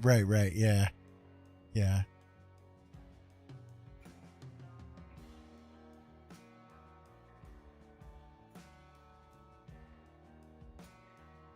It's kind of what it started off with, and then I was like, I don't know, maybe I can do this kind of like science fiction-y looking sort of a thing too at the same time. I don't know if I'm going to manage it or not, but we'll see what happens. We'll see what occurs here. I'm kind of almost like doing it more stylized, I guess, than anything. Or at least that's sort of what's working out.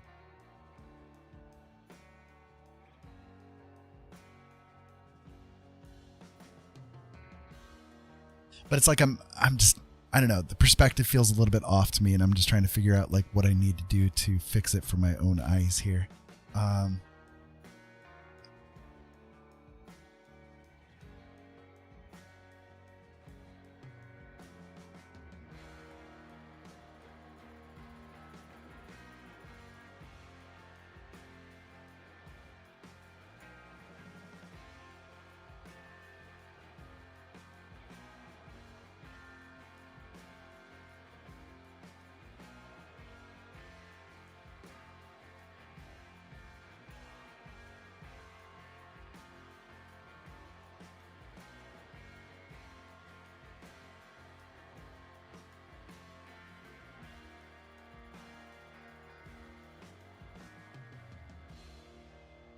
Yeah, there we go. I think actually that'll look a little bit better like that.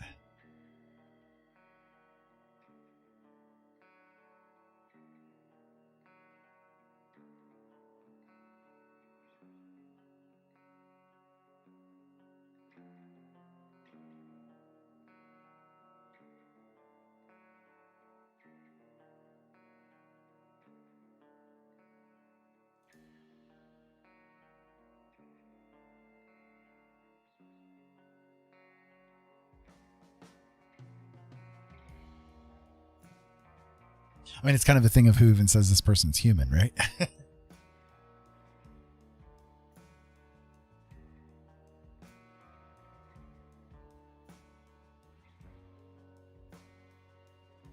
That's the thing about art. You can do kind of weird things with that.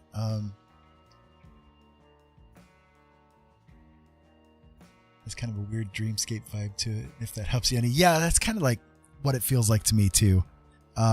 It's kind of like what you would imagine, like, to me, like I'm almost imagining what it would be like in a kid's book gone like wrong. And I don't mean like that it was badly written or something like that, but like almost kind of an Alice in Wonderland sort of a feeling to it, you know, where it's like it's almost like a surreal kind of a kid's book sort of a thing.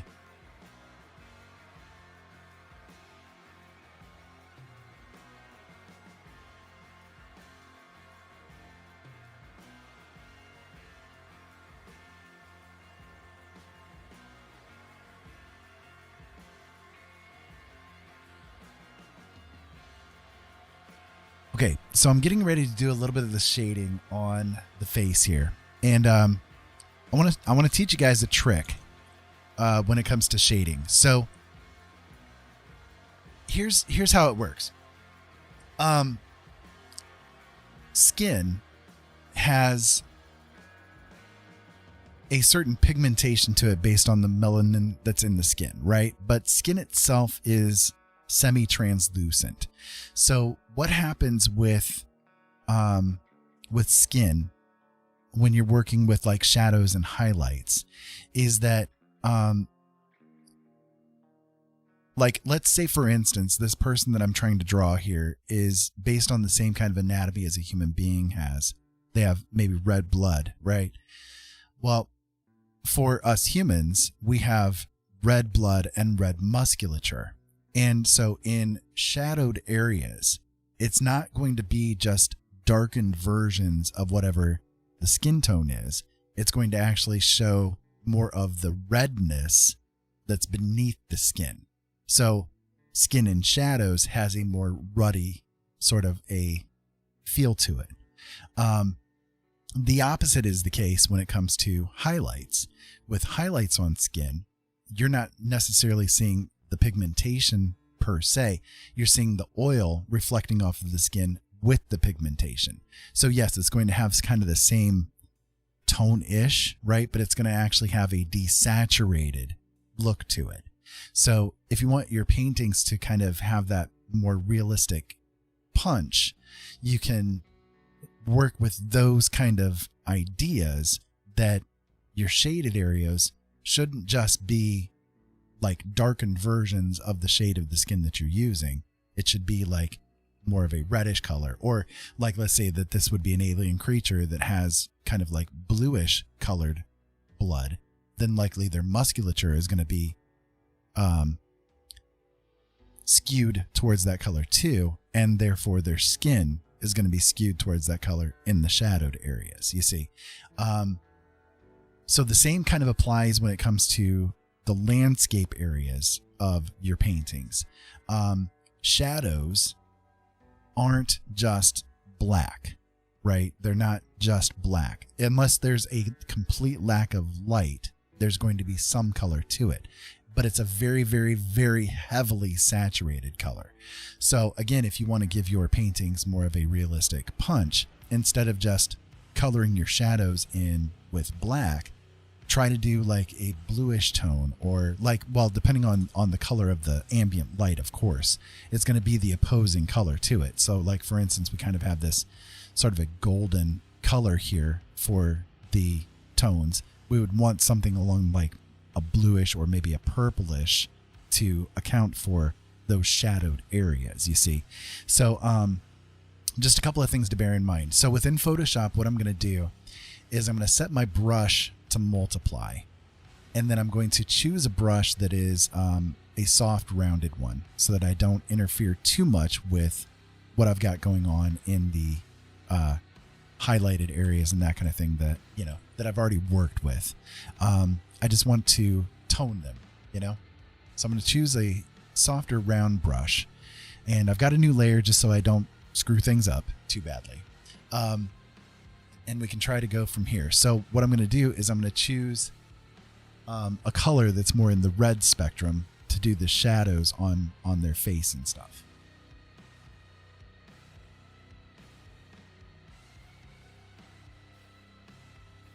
Sure, we'll try this one and see how it works. And this is kind of just a matter of playing with it until it feels correct to you, you know?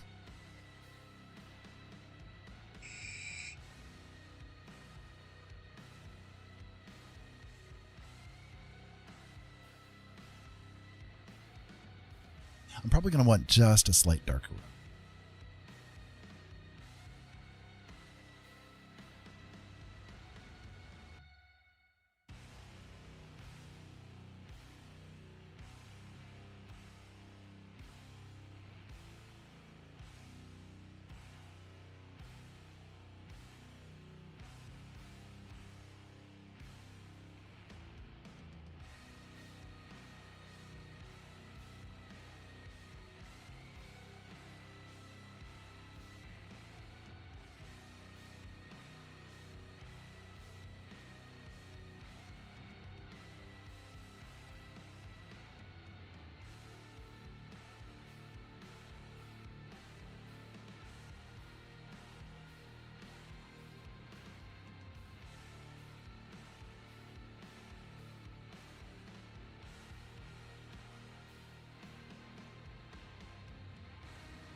You want to donate $20? Well, the donate button is there if you'd like to use it.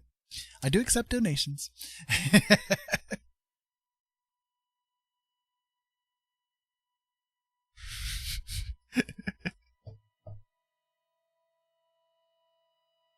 Okay, so let's do a comparison. This is how it was without doing the red shadows. And this is having the red shadows. So you see it's kind of like it adds like a nice little ambient touch to it. You know what I mean?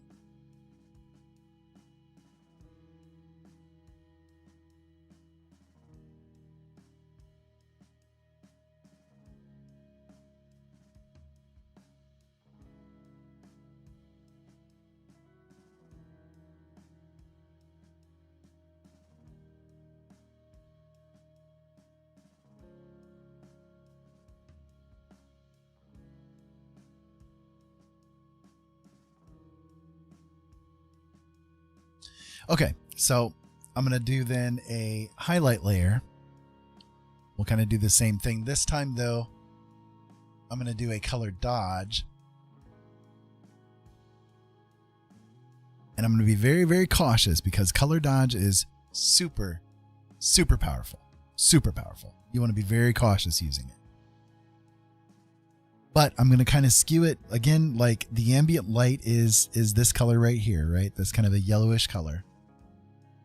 Well, yellow-orange. Yippee! Napkin, thank you for hosting me. I appreciate it, man. I appreciate it. Thank you.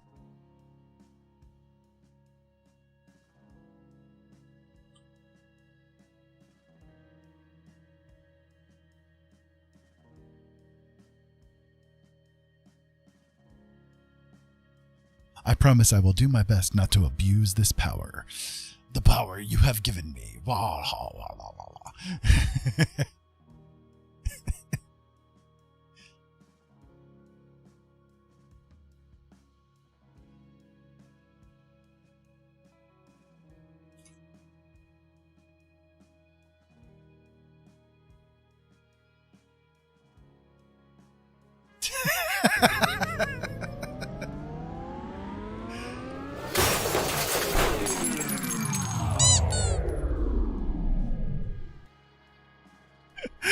Robin with the super chat.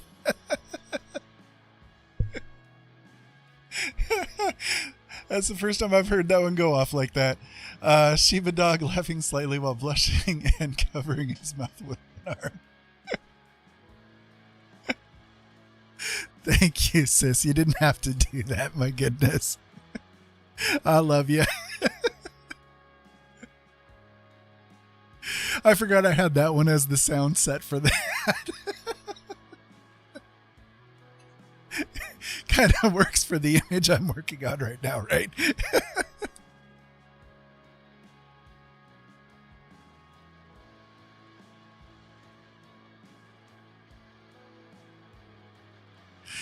Bless you, Sissa. Thank you so much.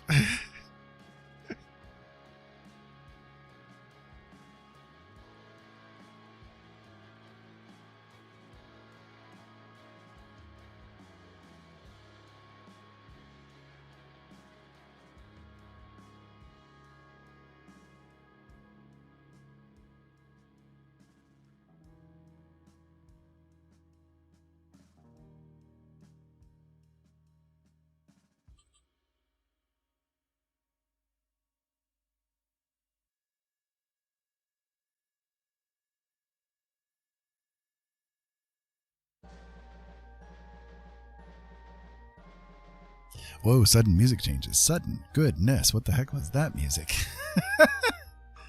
Okay, sudden circus music. Yes, now we're on circus music. That was quite a change.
I will say this image is definitely not an easy one to do. I'm definitely having a bit of a rough time with it, but I am having fun with it regardless. This is turning out rather weird, but I dig it. I need to start on these little critters here. I have no clue what these things are yet. None whatsoever, but we'll find out. We'll find out.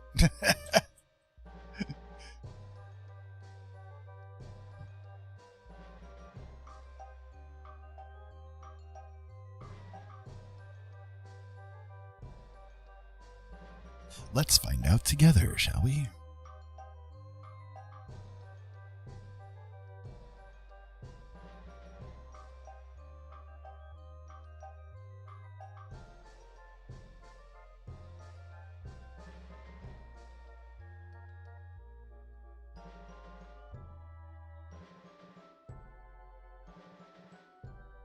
Shoot, I still had it on color dodge, darn it.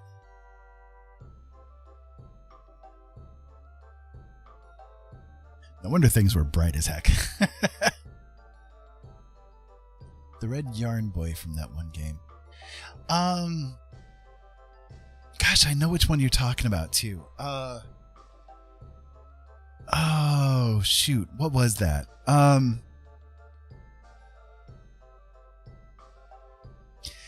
See, now you got me thinking about it. Yeah, it does a little bit. Unraveled. Yeah. There you go. Thank you. Yeah.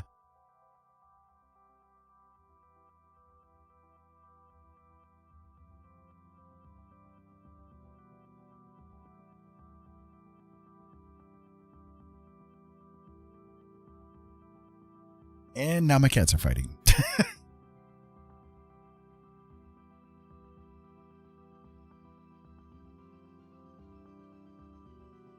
Because of course they are.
So for those of you guys just tuning in, welcome. My name is Blind Dad Does. This is Ira, and I hope that you guys are having a really good night. I am trying to do a little bit of artwork here and see what I can get to come out, and so far, it's freaking bizarre. I don't know where it's going, and I have some kind of weird psycho bunny deer thing just decided to pop up onto this this canvas here, and yeah, definitely an alien creature of some kind, but whew, boy, it's interesting. It's going weird, but I'm kind of liking it. It's different, I guess, but yeah.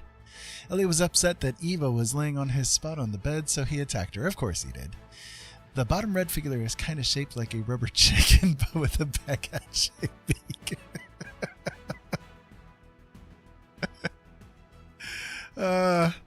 Yeah, I can see that too.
Just under that, it looks like there's a duck. So are you meaning like this right here is the duck? I kind of see that too. Still looks like a red elf creature to me.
Hmm.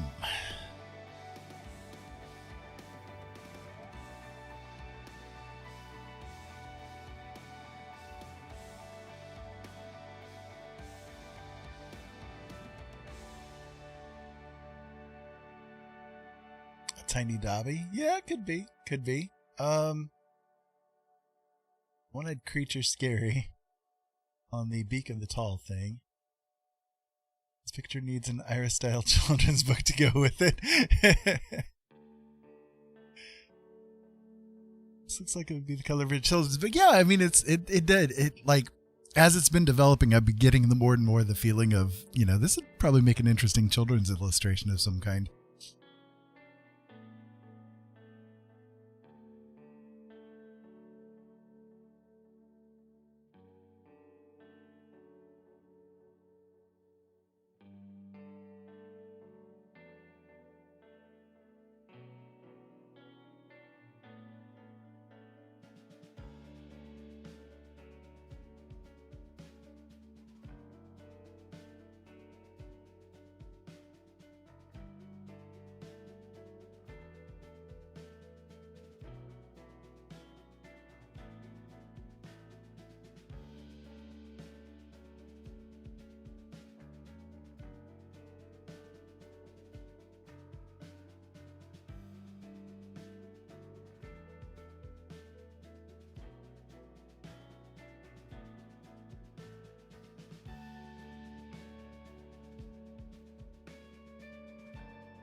Every time I see the circle fire movie.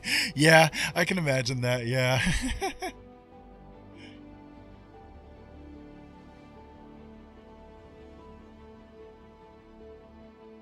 Uncle and nephew collaboration. Yeah, I mean, hey, if you want to write a story on it, I'm more than happy to let you use this.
He ran and grabbed some paper. Cool. Awesome. Love it. That'd be awesome. I'm going to grab a drink here real quick, and I'm going to let my hand rest for a second. So, for those of you guys just tuning in, welcome. This is Blind Dad Does. My name is Ira, and I hope that you guys are having a really good night. This is turning out to be an interesting little story I'm telling, I guess.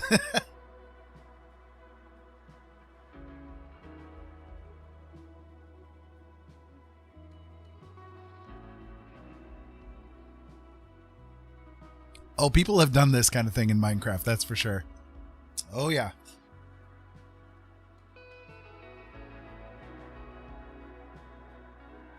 Lot of work. Lot of work. I have seen one of my friends, actually, who used to do the radio shows with me, made a full-scale version of the USS Enterprise from or not USS, but the NCC 1701D, the Enterprise from the original Star Trek, inside and out in Minecraft, with working mechanisms and everything. He spent a few years building it, and really, really cool. Hey, Ta. No cleavage. Yeah, none for anybody. My beard would cover it up anyways. I don't think anybody would take a look at it.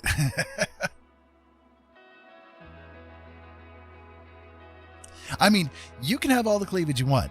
I'm just not showing it myself. So you're kind of catching me in the middle of a really weird one here. I don't know what the heck is going on with this image, but it's interesting so far. Anyways, I'm enjoying it. The bearded booba, yeah.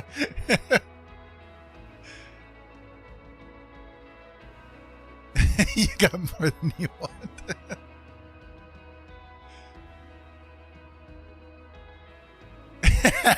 No, definitely not the booba again. Unfortunately, got demonetized on YouTube when I did that one. Blah, but go figure. I'm not worried about it, though.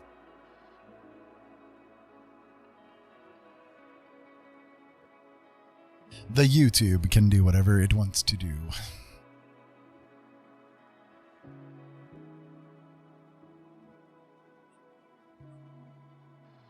Are you kidding me? They monetize, like they claim songs that I have created myself are not my own songs. You know, I mean, it's crazy. It really is. It's insane.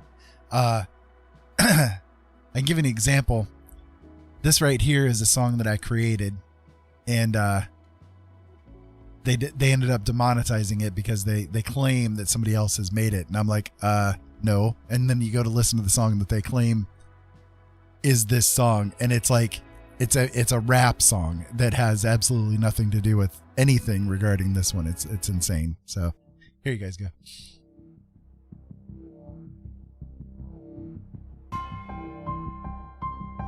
Does this sound like a rap song to you guys?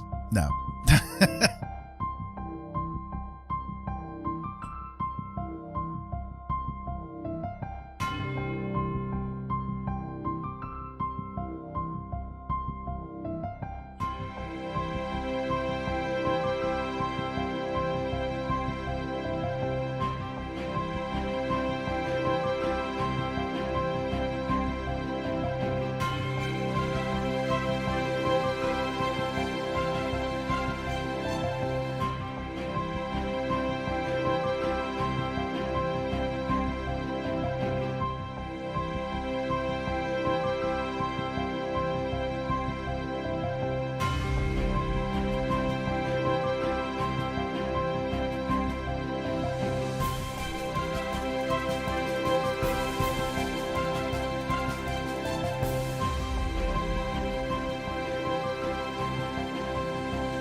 Biggie Smalls, yep.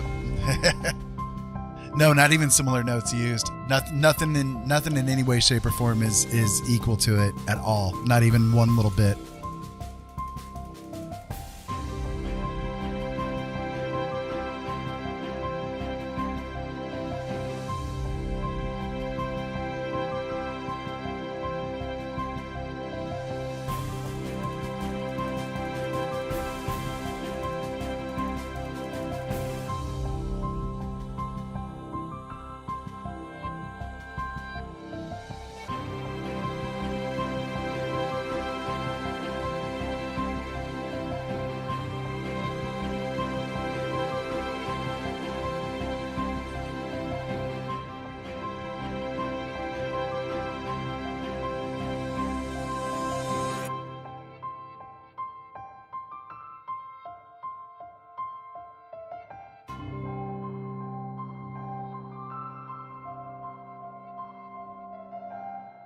So there you go. Yeah, that's one that I created, and they claimed I finally got it resolved, right? But they tried to claim, oh yeah, this is this rap song from some random dude in France or something. I'm like, no.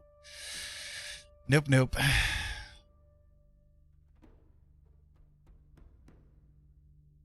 Hey Fox, I didn't even see you guys step in. How you doing? Is it Fox or is it Bull or is it both? It's the Fab couple.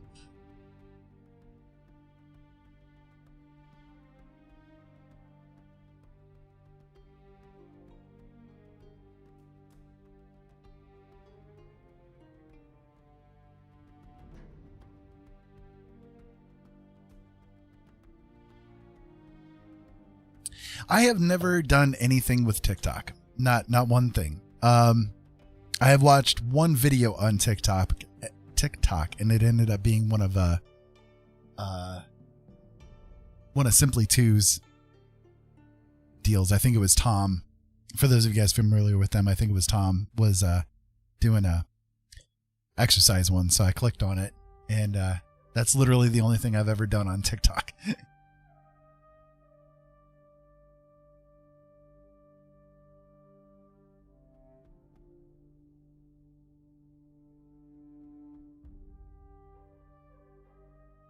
I'm going to see if I can get this bubble thing to work out here. I don't know if it's going to or not. I think I need to do a different color. Let me see. Let's just go with the same color that it currently is and see what we can work out with it.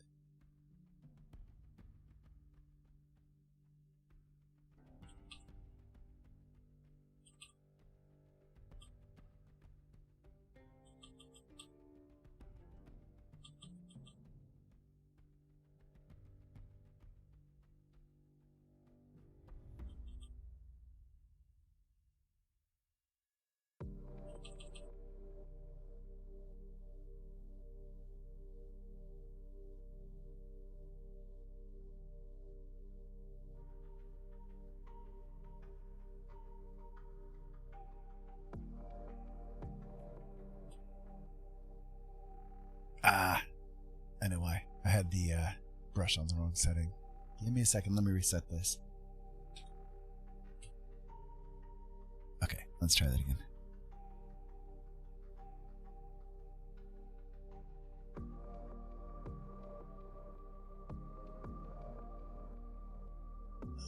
Watch several creators, some of them plus size, and I keep seeing how they're close to getting banned or they're constantly having videos taken down for BS reasons and plebeian trolls.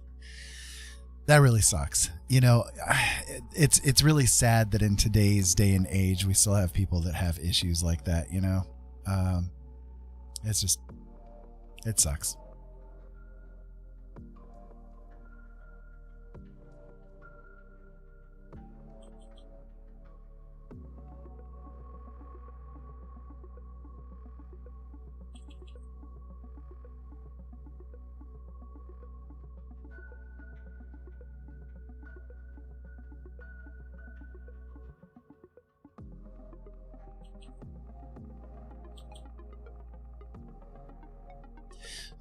Nope, that ain't gonna work. What if I put it into soft light? Huh? That might work.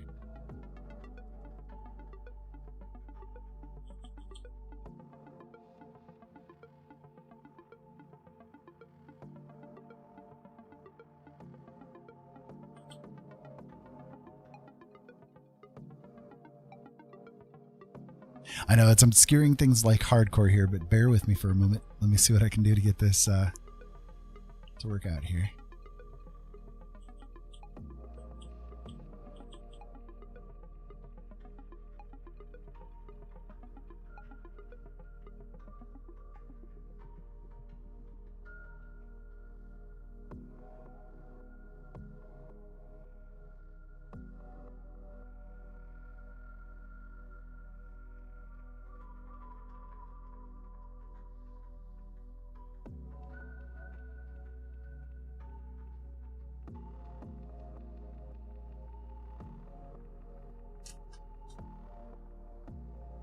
Well, with that one, it really looks like a halo.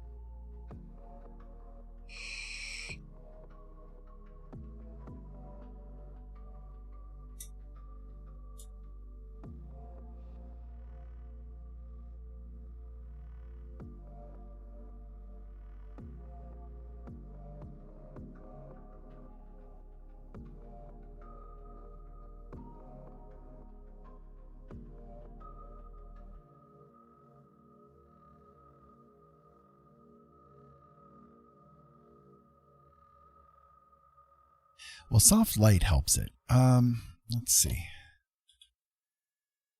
Trying to see what I can do to do this without like having to work super hard at it. The heck did I just do? There we go. Nope, wrong button. There we go.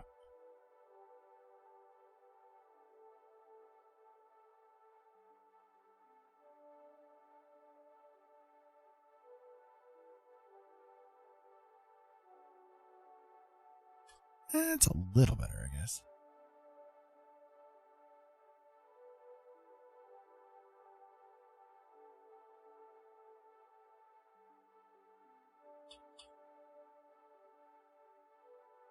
All right, let's run with soft light, see what happens here.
Right, that's not too bad.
We'll go back into the normal brush mode now.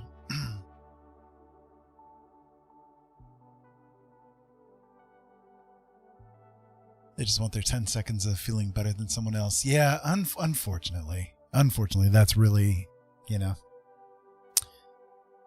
how it goes.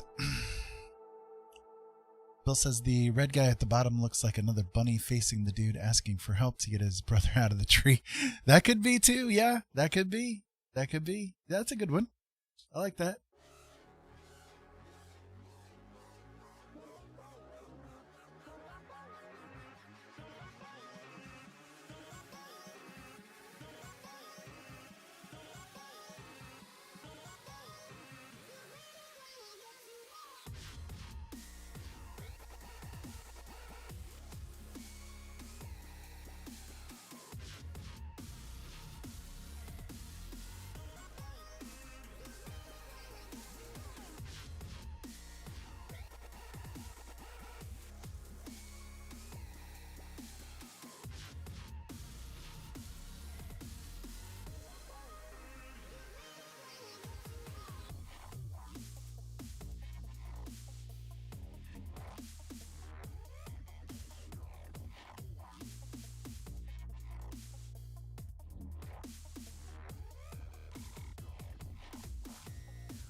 I think I've got this area right here just a little bit too bright.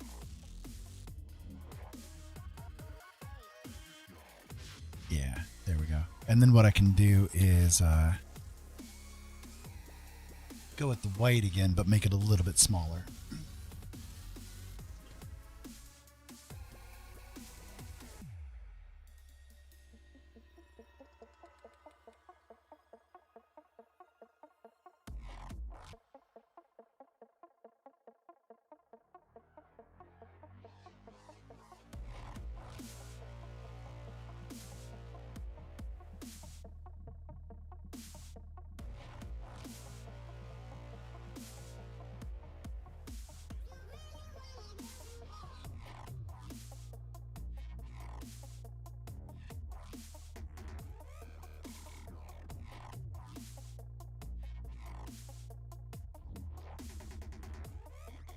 Right, maybe something along those lines there.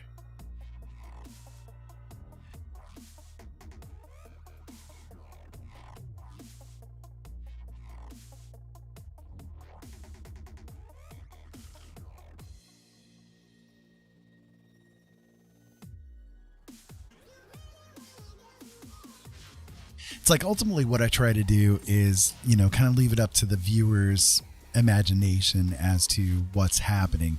I'm a big proponent of allowing your viewers, readers, whatever the case it is, with any form of art, allowing them to have sort of that theater of the mind experience, because our brains are very powerful. If you give just enough detail to give the like breadcrumbs to a story, they can fill in a lot of information that isn't there for themselves without you having to work extra hard at making it happen. It's a little weird, but it is how we human beings work. If you can imagine like having someone talk to you about a person that you've never met before, and they don't necessarily give a description of the person, but just kind of give an overall viewpoint of them, you can probably like have in your mind a picture form of like who they are, what they look like, and that kind of thing. So Jesus Kid and a Master Plague Doctor. Yeah, that could be too.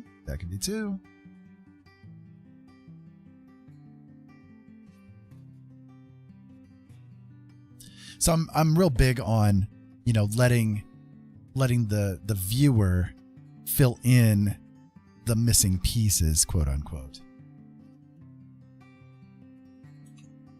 Just kind of a way to like save yourself a little bit of work in the end. You know what I mean? Like, depends on how much detail you want to put in, really. But remember, like, for instance, a picture that's like this, unless it's hanging up on the wall, most people aren't going to see it much bigger than what it is right here, right now, right? So I could do like serious down to the nitty gritty, pixel by pixel detailing on these characters, and it would be okay, but most people wouldn't even notice that. Most people won't even give it time enough to notice that kind of a thing. Those things are good for increasing your skills, increasing your own attentiveness, and kind of, giving you a shot of ego to like say, hey, yeah, I did that. And look, I can see it right there and that kind of thing. And that there's nothing wrong with that in any way, but you want to give yourself like enough of a leeway to let them also imagine things too,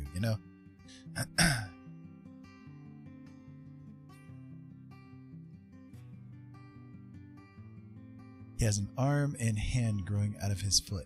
Or the bad guy from Samurai Jack playing as a Plague Doctor. That could be too, yeah. I remember that show. That was a good show.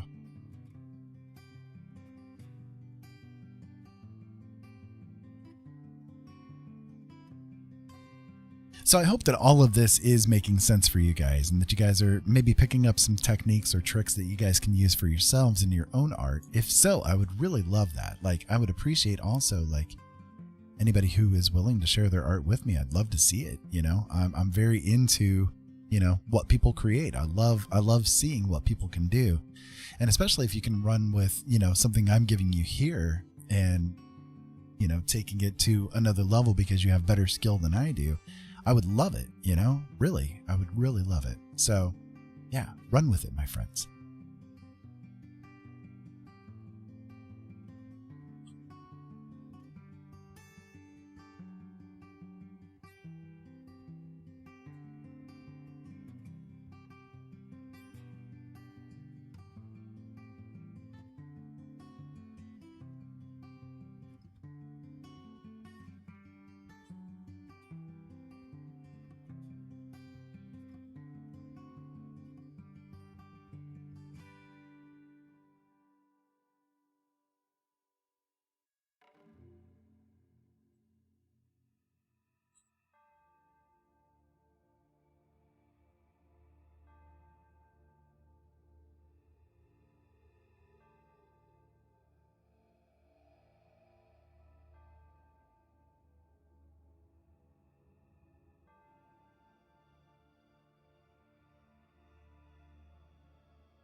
One thing I'd like to encourage as well is the idea that mistakes are okay.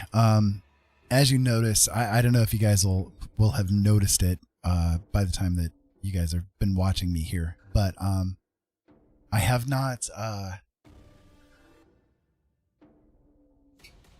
like done much undoing. The only time that I really ever do is like if I accidentally like drop the tablet down on the tablet or drop the pen down on the tablet and make a skew or something like that around.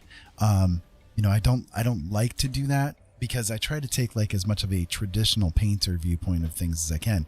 If a painter is painting down with, their paint on the easel, on the canvas, they can't undo that. They can't hit a button and say, whoops. I bet you Amanda out there, she's doing painting right now. I bet you she would like give anything to be able to have an undo button on the paint. You know what I mean? But that doesn't happen, right? That you've got to work with whatever ends up accidentally happening. And so sometimes, mistakes are actually useful. You can create something off of them to do something different with, or it might like cue some kind of weird idea in your head. Oh, hey, wait, I can make use of that and do something, so I try not to undo. And I also try not to zoom in. Like, again, if you've noticed, like in this whole painting so far, I have yet to actually zoom in at all. And that's because, again, like the people who are going to view this are not going to see it any bigger than what I'm seeing it right now in general, unless I do a print of it and try to sell it or something like that. People just aren't going to see it at like the really massive size or anything like that. So I want my eyes to see what they're going to see. I don't want to skew my vision any more than it already is, away from what they're going to be seeing when they take a look at it. So, just a couple of things maybe to bear in mind for your own art. If it's useful to you, again, take it and run with it.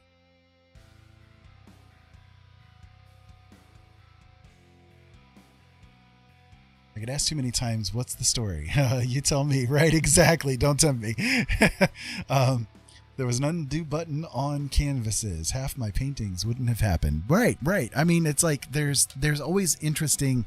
What is it Bob Ross says? The happy little mistakes, right? There's never any unusable mistakes, and it's kind of funny. I know my wife is gonna like paint over it. Right? Exactly. I know my wife is gonna be like one of those, probably coming into the chat and being like, "See, I told you," because she screamed at me for months and months and months about, quit undoing, leave it there. You just run with it. Just leave it there, and it's like, I had a really bad habit of undoing all the time, and when I finally realized, okay, let me just see what I can do. Don't be nervous. It's okay, Ira. Don't be nervous. It's okay. Once I kind of let go a little bit, I realized, yeah, actually I can make use of these little mistakes that I end up making, and turn them into something interesting, maybe a different element or something like that. Now, I will say too, there are times where I will undo it if I'm trying to do a detail and my eyes end up failing me, because like sometimes I miss aim, you know what I mean, because of the way that my eyes work. So if I'm trying meticulously to do a little bit of a detail and I do miss, then I will hit the undo button. But again, I try really hard not to do that kind of thing. So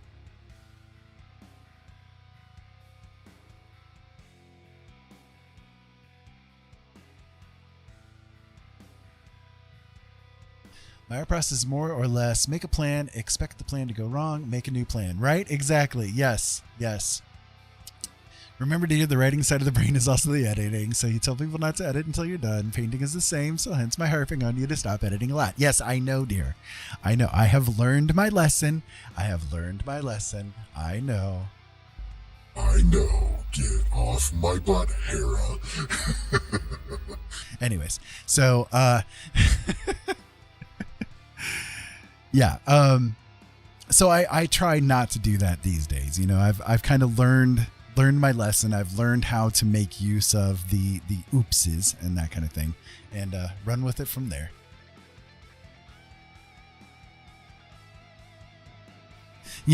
the voice of God has got to have a woman who's harping on him, right? It's impossible for God not to have, if God is a male, it's impossible for there not to be a female, because there's got to be some kind of harping going on. Got to be. It is, after all, the natural order of things. Okay, continuing on. Hera would kick some butt. It's ironic. It's ironic that Hera was the goddess of marriage and yet had the most philandering husband in history.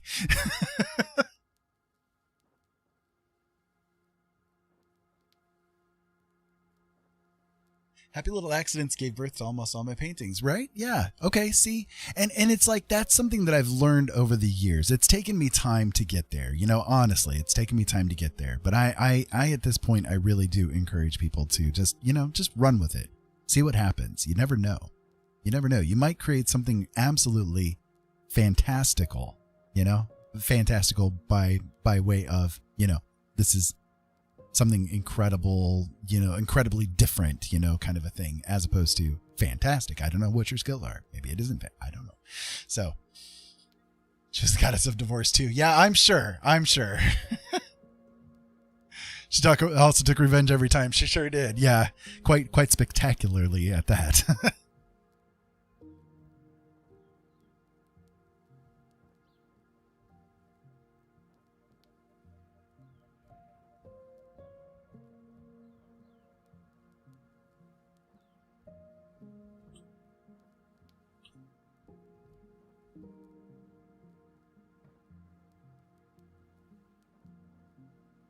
Hera was a most interesting goddess for sure.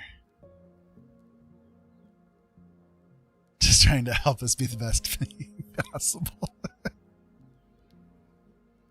Yeah, well, you do it because you love us, right? She couldn't take revenge against Zeus, so she went after who she could, right? Exactly. Amanda says, I usually come back to it a day later if I have mistakes. Step away for a bit, and then I'm not bothered so much. My perfectionist is always sending to mom the day of, like, what do I do? Women are avenging men. Yeah. Amanda, I mean, sometimes with my paintings, I'll get to a point where I feel like satisfied with it in that moment, and I don't know, where else to go with it, or my eyes are a little bit tired and all that kind of stuff. So I'll have to like step away from it for a time. And I'll usually give it a day, maybe two, and then step back into it again and find, actually there's some really cool things here that I can make use of. So yeah, it's really cool how that process goes. My least favorite mistake filled paintings are always the viewer's favorites and first to sell, right? I think it's interesting that in Greek mythology, Hades was the least bad by today's standards. Then Loki in Norse mythology is kind of like that too. Yeah, it is kind of weird how that is, right? In the mythology of like the original mythology regarding Hades, he's not actually a bad guy. He's there to just help shepherd the afterlife, he's not evil or anything like that, but it's like once things got Hellenized a little bit more, and more elements of like hell, as in HEL, not the god hell, got incorporated into things with Hades. That's when things started to take a turn for the worse. So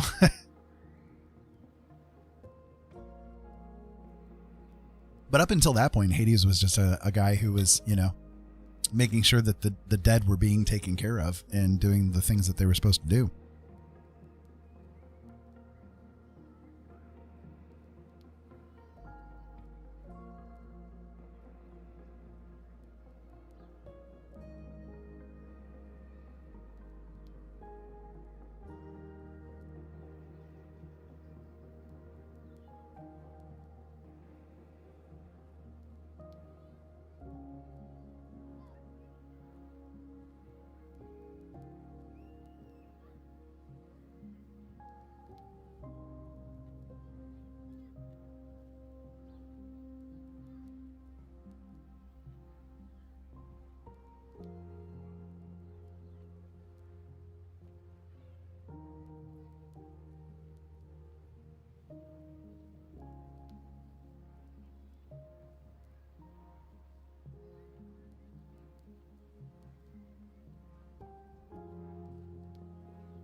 Yep, indeed.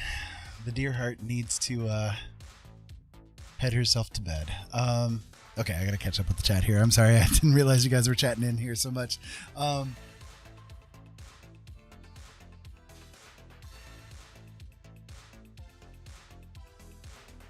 Okay, so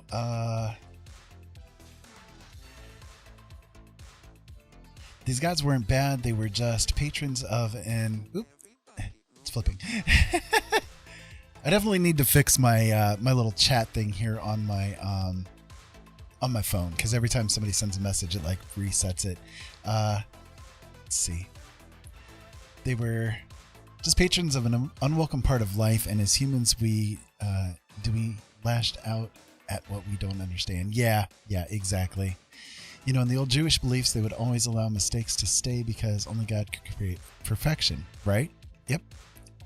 I think early Catholicism may have had an impact on death gods being painted in an ill light. Yes, absolutely. Catholicism was very big on that, and I can get into like the history of where like the devil, evil, Satan, Lucifer, all that kind of stuff is, but that would be a very long discussion. And yeah.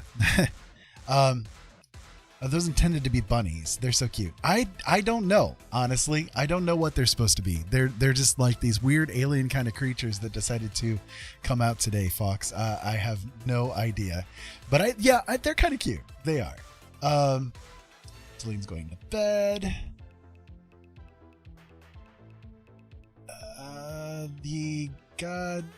They got Satan from the Horned One, said those who worshiped the Horned God were evil because he was Satan.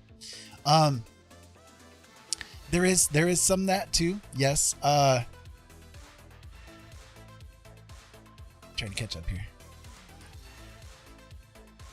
Gummy bunnies. Gummy bunnies would definitely be good. Yeah.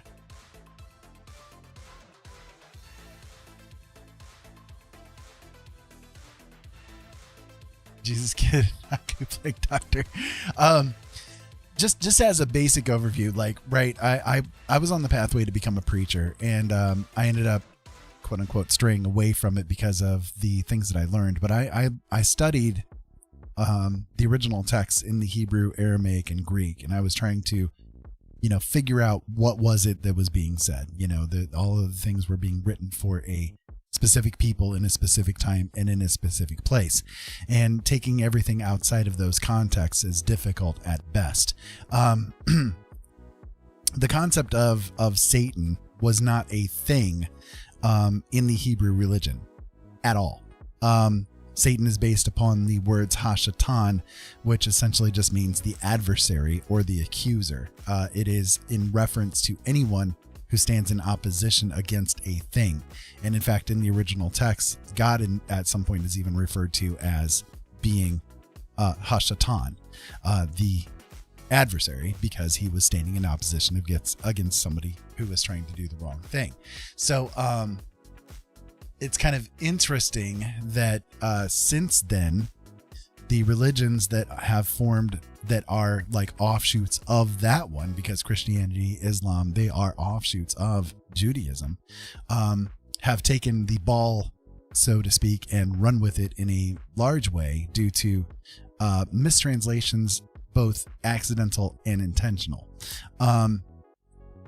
The object of Lucifer as well got mixed into things, because in the year 400 or so AD, the Catholic Church went to a monk named Jerome, who was very good with languages, and he was given the impetus to create a new Bible that would be used as the Bible for the masses.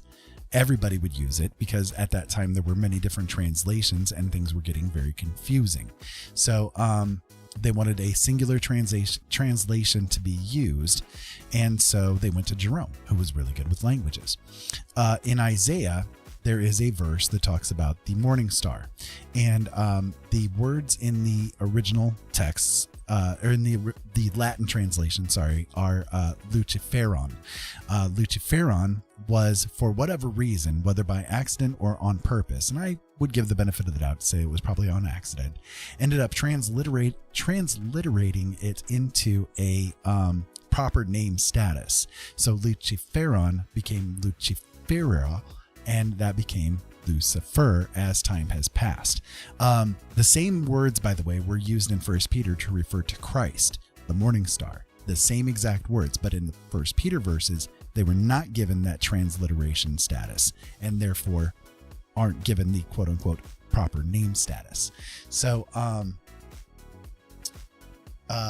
that's kind of where things began, right? And then the King James version of the Bible, which, by the way, the height of irony, the King James Bible was written at the impetus of King James, therefore why it's called the King James Bible. And he enacted that Bible being created because the Catholic Church was coming at him for being very, very, very, very gay. So he wrote this version of, well, he didn't write it, but he, paid to have it created in his name. And it was for the church to get off of his back for being gay. So this whole Bible thumping, going against gay people and stuff like that, using the King James Bible specifically for the purposes of that, is the height of irony when the Bible that they're thumping happened to be written, or at least paid to be written, by the gayest king in history. Just saying, it's very ironic. So it's kind of, nuts to me. Yeah, it is. That's absolutely, but you can't tell people that, right? They don't hear it. They won't hear it because the cognitive dissonance is strong in this one. That is for sure. And then he met his pagan sister. Yes, indeed. The Bible has been translated, rewritten hundreds of times by men who had an agenda to push forward. As a Christian, I do believe in God, and I believe that the original script was his word, but the modern Bible is anything but the original. I don't disagree. If you feel that way, then that's great. More power to you. The only thing I ever expect of people is that I'm not a religious person anymore. I was raised hyper Christian. My mom was a Catholic. My dad was an atheist. We went to a Baptist church and they sent me to a Lutheran school. I had quite the range of religious upbringing, that's for sure. And like I said, I was on the pathway to become a pastor myself until I really started delving down into the studies and realized that a lot of the things that are claimed in modern Christianity are not actually there in the texts in any way, but have been inserted in over time by people to make it more effective. Let me put it to you this way. There's no concept of hell in the Old Testament. Do you know what the Jews believed in as far as hell goes? Hell to them was Gehenna, which is outside of Jerusalem. It was basically the burning trash bin that was outside of Jerusalem. But for them, after you die, the only thing that happens to you is you do not exist anymore. And the only time you're going to exist again is if God decides to raise you up. That is the only thing that happens after death. You die, nothing happens until God says, you know what, I'm ready for you to be here. So that's what Judgment Day for the Jewish people was all about. They were looking forward to the fact that God was going to raise them up and be able to judge them based upon their adherence to the texts, adherence to the teachings, and then would be given eternal life from there. But if God decided that they were not Jewish enough, if he decided that they had broken the rules enough, basically, then, and they didn't sacrifice enough to make up for it, then they would continue the non-existence. In other words, the only thing was either you're dead and nothing happens, or you're with God. That's it. You know what I mean? There's no in between. There's no hell. There's no limbo. There's no purgatory. There's none of the other stuff. Limbo, purgatory, all of that kind of stuff was created by the Catholic Church in order for them to be able to make money. Literally, you could buy people out of purgatory, and that was their thing. They wanted to make money. So they created this concept of purgatory and taught it to the people so that if one of your relatives died and you were concerned that they would be in purgatory, you could buy them a plenary indulgence and allow them to escape from purgatory and go to heaven. You see what I mean? So it's like, all these different things have been inserted in over the years. If you're using the religion as a way to improve yourself and the world around you, God love you. We need more of it. If you're using the religion as a basis to cause hatred or harm to other people, I will call you out for it. And I know the Bible better than most people do. So, so that's the only thing I ever want from people is that, just be the best human being that you can be. And that's all that anybody can ask for in this time and place. And if that means that you need religion to make that happen, then great, please do. And I'm not meaning any insult. I'm not meaning anything like that. It's just, for me, religion is not for me at this point in time in my life. I moved away from it into different things, but I know why people do. I know why people are there with it. It's comfort. It is good. It's nice to have something to hold on to as a focus in your life. But for me, I couldn't get past the things that I was learning, and I hope that makes sense to you. I never bash anybody if they're religious, I don't. And I don't think that it's right that anybody does, the only thing that I, again, expect is that you're not going to use the religion to, breed hatred or cause strife with people, because that's not your job. That's not your job, and that's not what it's all about. That's not what Christ would do, right? So the only time Christ ever really got angry was when he beat the crap out of a bunch of bankers, and I'm for that. I'm 100% behind going out and beating up a bunch of bankers. So yeah. Anyways.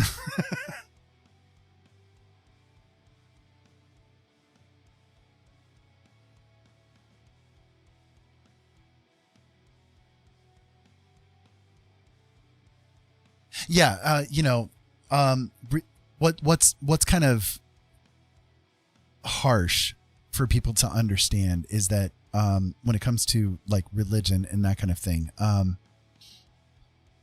one thing that happens to a lot of people when they first become Christian, just as an example, Christian, because that's where I was raised in, so I don't know what happens with other religions, but I make the assumption that it is probably pretty close to the same.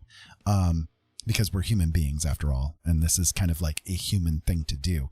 When you get saved, you become part of the Christian religion and so on and so forth, you get really, really zealoty about it. You know what I mean? You're very zealous. You are like full of vim and vinegar, and you're wanting to convert every single person that's around you and so on and so forth. And you will like really, really, you can cause people to suffer. You know what I mean? If you go too hard, too far, that's not what it's about. Kind of consider what Christ would do. He would tell a story. He'd tell a parable and let people come to their own conclusions, their own decisions regarding it, whether right or wrong. He would allow them to come to their own decisions about it. He would never bash it. But another thing that's again important to consider too is that when it comes to Christianity, there are currently over 52,000 different denominations of Christianity. Every one of them thinks that they're correct. And all of it is based on this idea that started with the Jewish religion, So the way that I look at things is that if you're going to be a thing, be the thing wholeheartedly. If you're going to be religious, then you need to follow all of the pathways that are laid out in that religion. You know what I mean? Like, it's all or nothing, baby, and I expect that people like, okay, so for instance, again, I've learned a lot about things over the years regarding it. And if someone wants to come at me, with their argument against the things that I'm trying to say, then I expect them to do the same amount of effort in researching it and learning it as I did to come to my own conclusions. I hope that makes sense.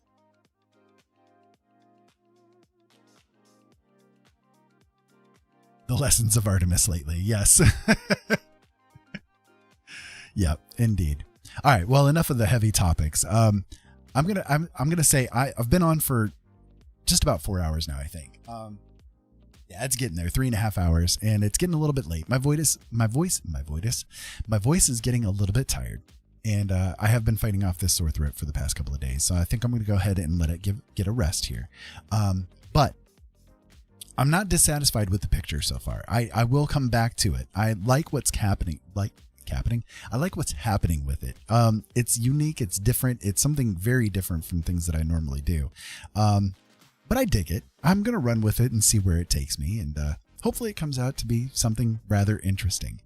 But in the meantime, let me give you a little bit of my dad moment here, because I do this with every show in one way, shape, or form. And I want you guys to kind of walk away with this kind of thing in mind, okay? No matter who you are, no matter what you do, no matter what you're going through, you are worthy of being loved. And don't let anybody teach you any different. Sometimes we're saddled with people that we are considering to be toxic to us. They're not bringing peace to our lives, and they're not helping us in any kind of way. And it's okay to walk away from that if you need to. Don't feel bad about it. You need to have peace in your life, one way or the other. Okay. So, and if nobody's ever told you this before, then take this for what it's worth. Just a strange guy on the internet who's telling you this. But if nobody's ever told you before that they love you, I love you. Okay. So run with it, my friends. Run with it, my children. Do good things. Hopefully you've learned a couple of things, and I hope that everything goes your way. And if it doesn't, that's okay. There's always tomorrow. Okay. So virtual dad hug. There you go. And in the meantime, thank you everybody for being here. I deeply appreciate the time that you've spent with me in the conversation. It's been amazing. And I love every one of you. Okay. So until next time, keep safe out there. Have fun. Thank you so much as always for being here. We'll talk to you again later. Incoming customer detected.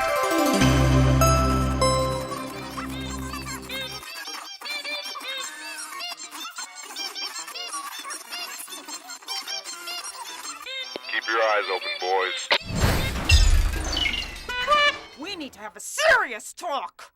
Aha, I'm going to remember. I totally forgot. I can raid people on Twitch. See, this is the thing. Like, I am so not used to Twitch. I totally forgot. I can raid people. Who's raidable? Let me see. Because I want to make use of it. Dang it. I want to make use of it. Do I have anybody who is going to be okay to raid? Let's see. Yes. Okay, here we go. I have somebody that we're going to raid. We're going to go raid Fifi Lafi. He is a really great guy.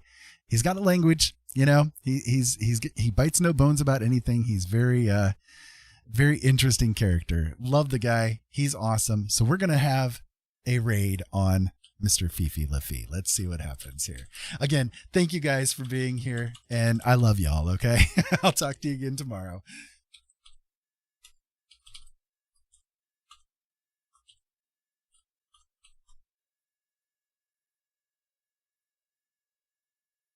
If I can get it to work. How do you raid?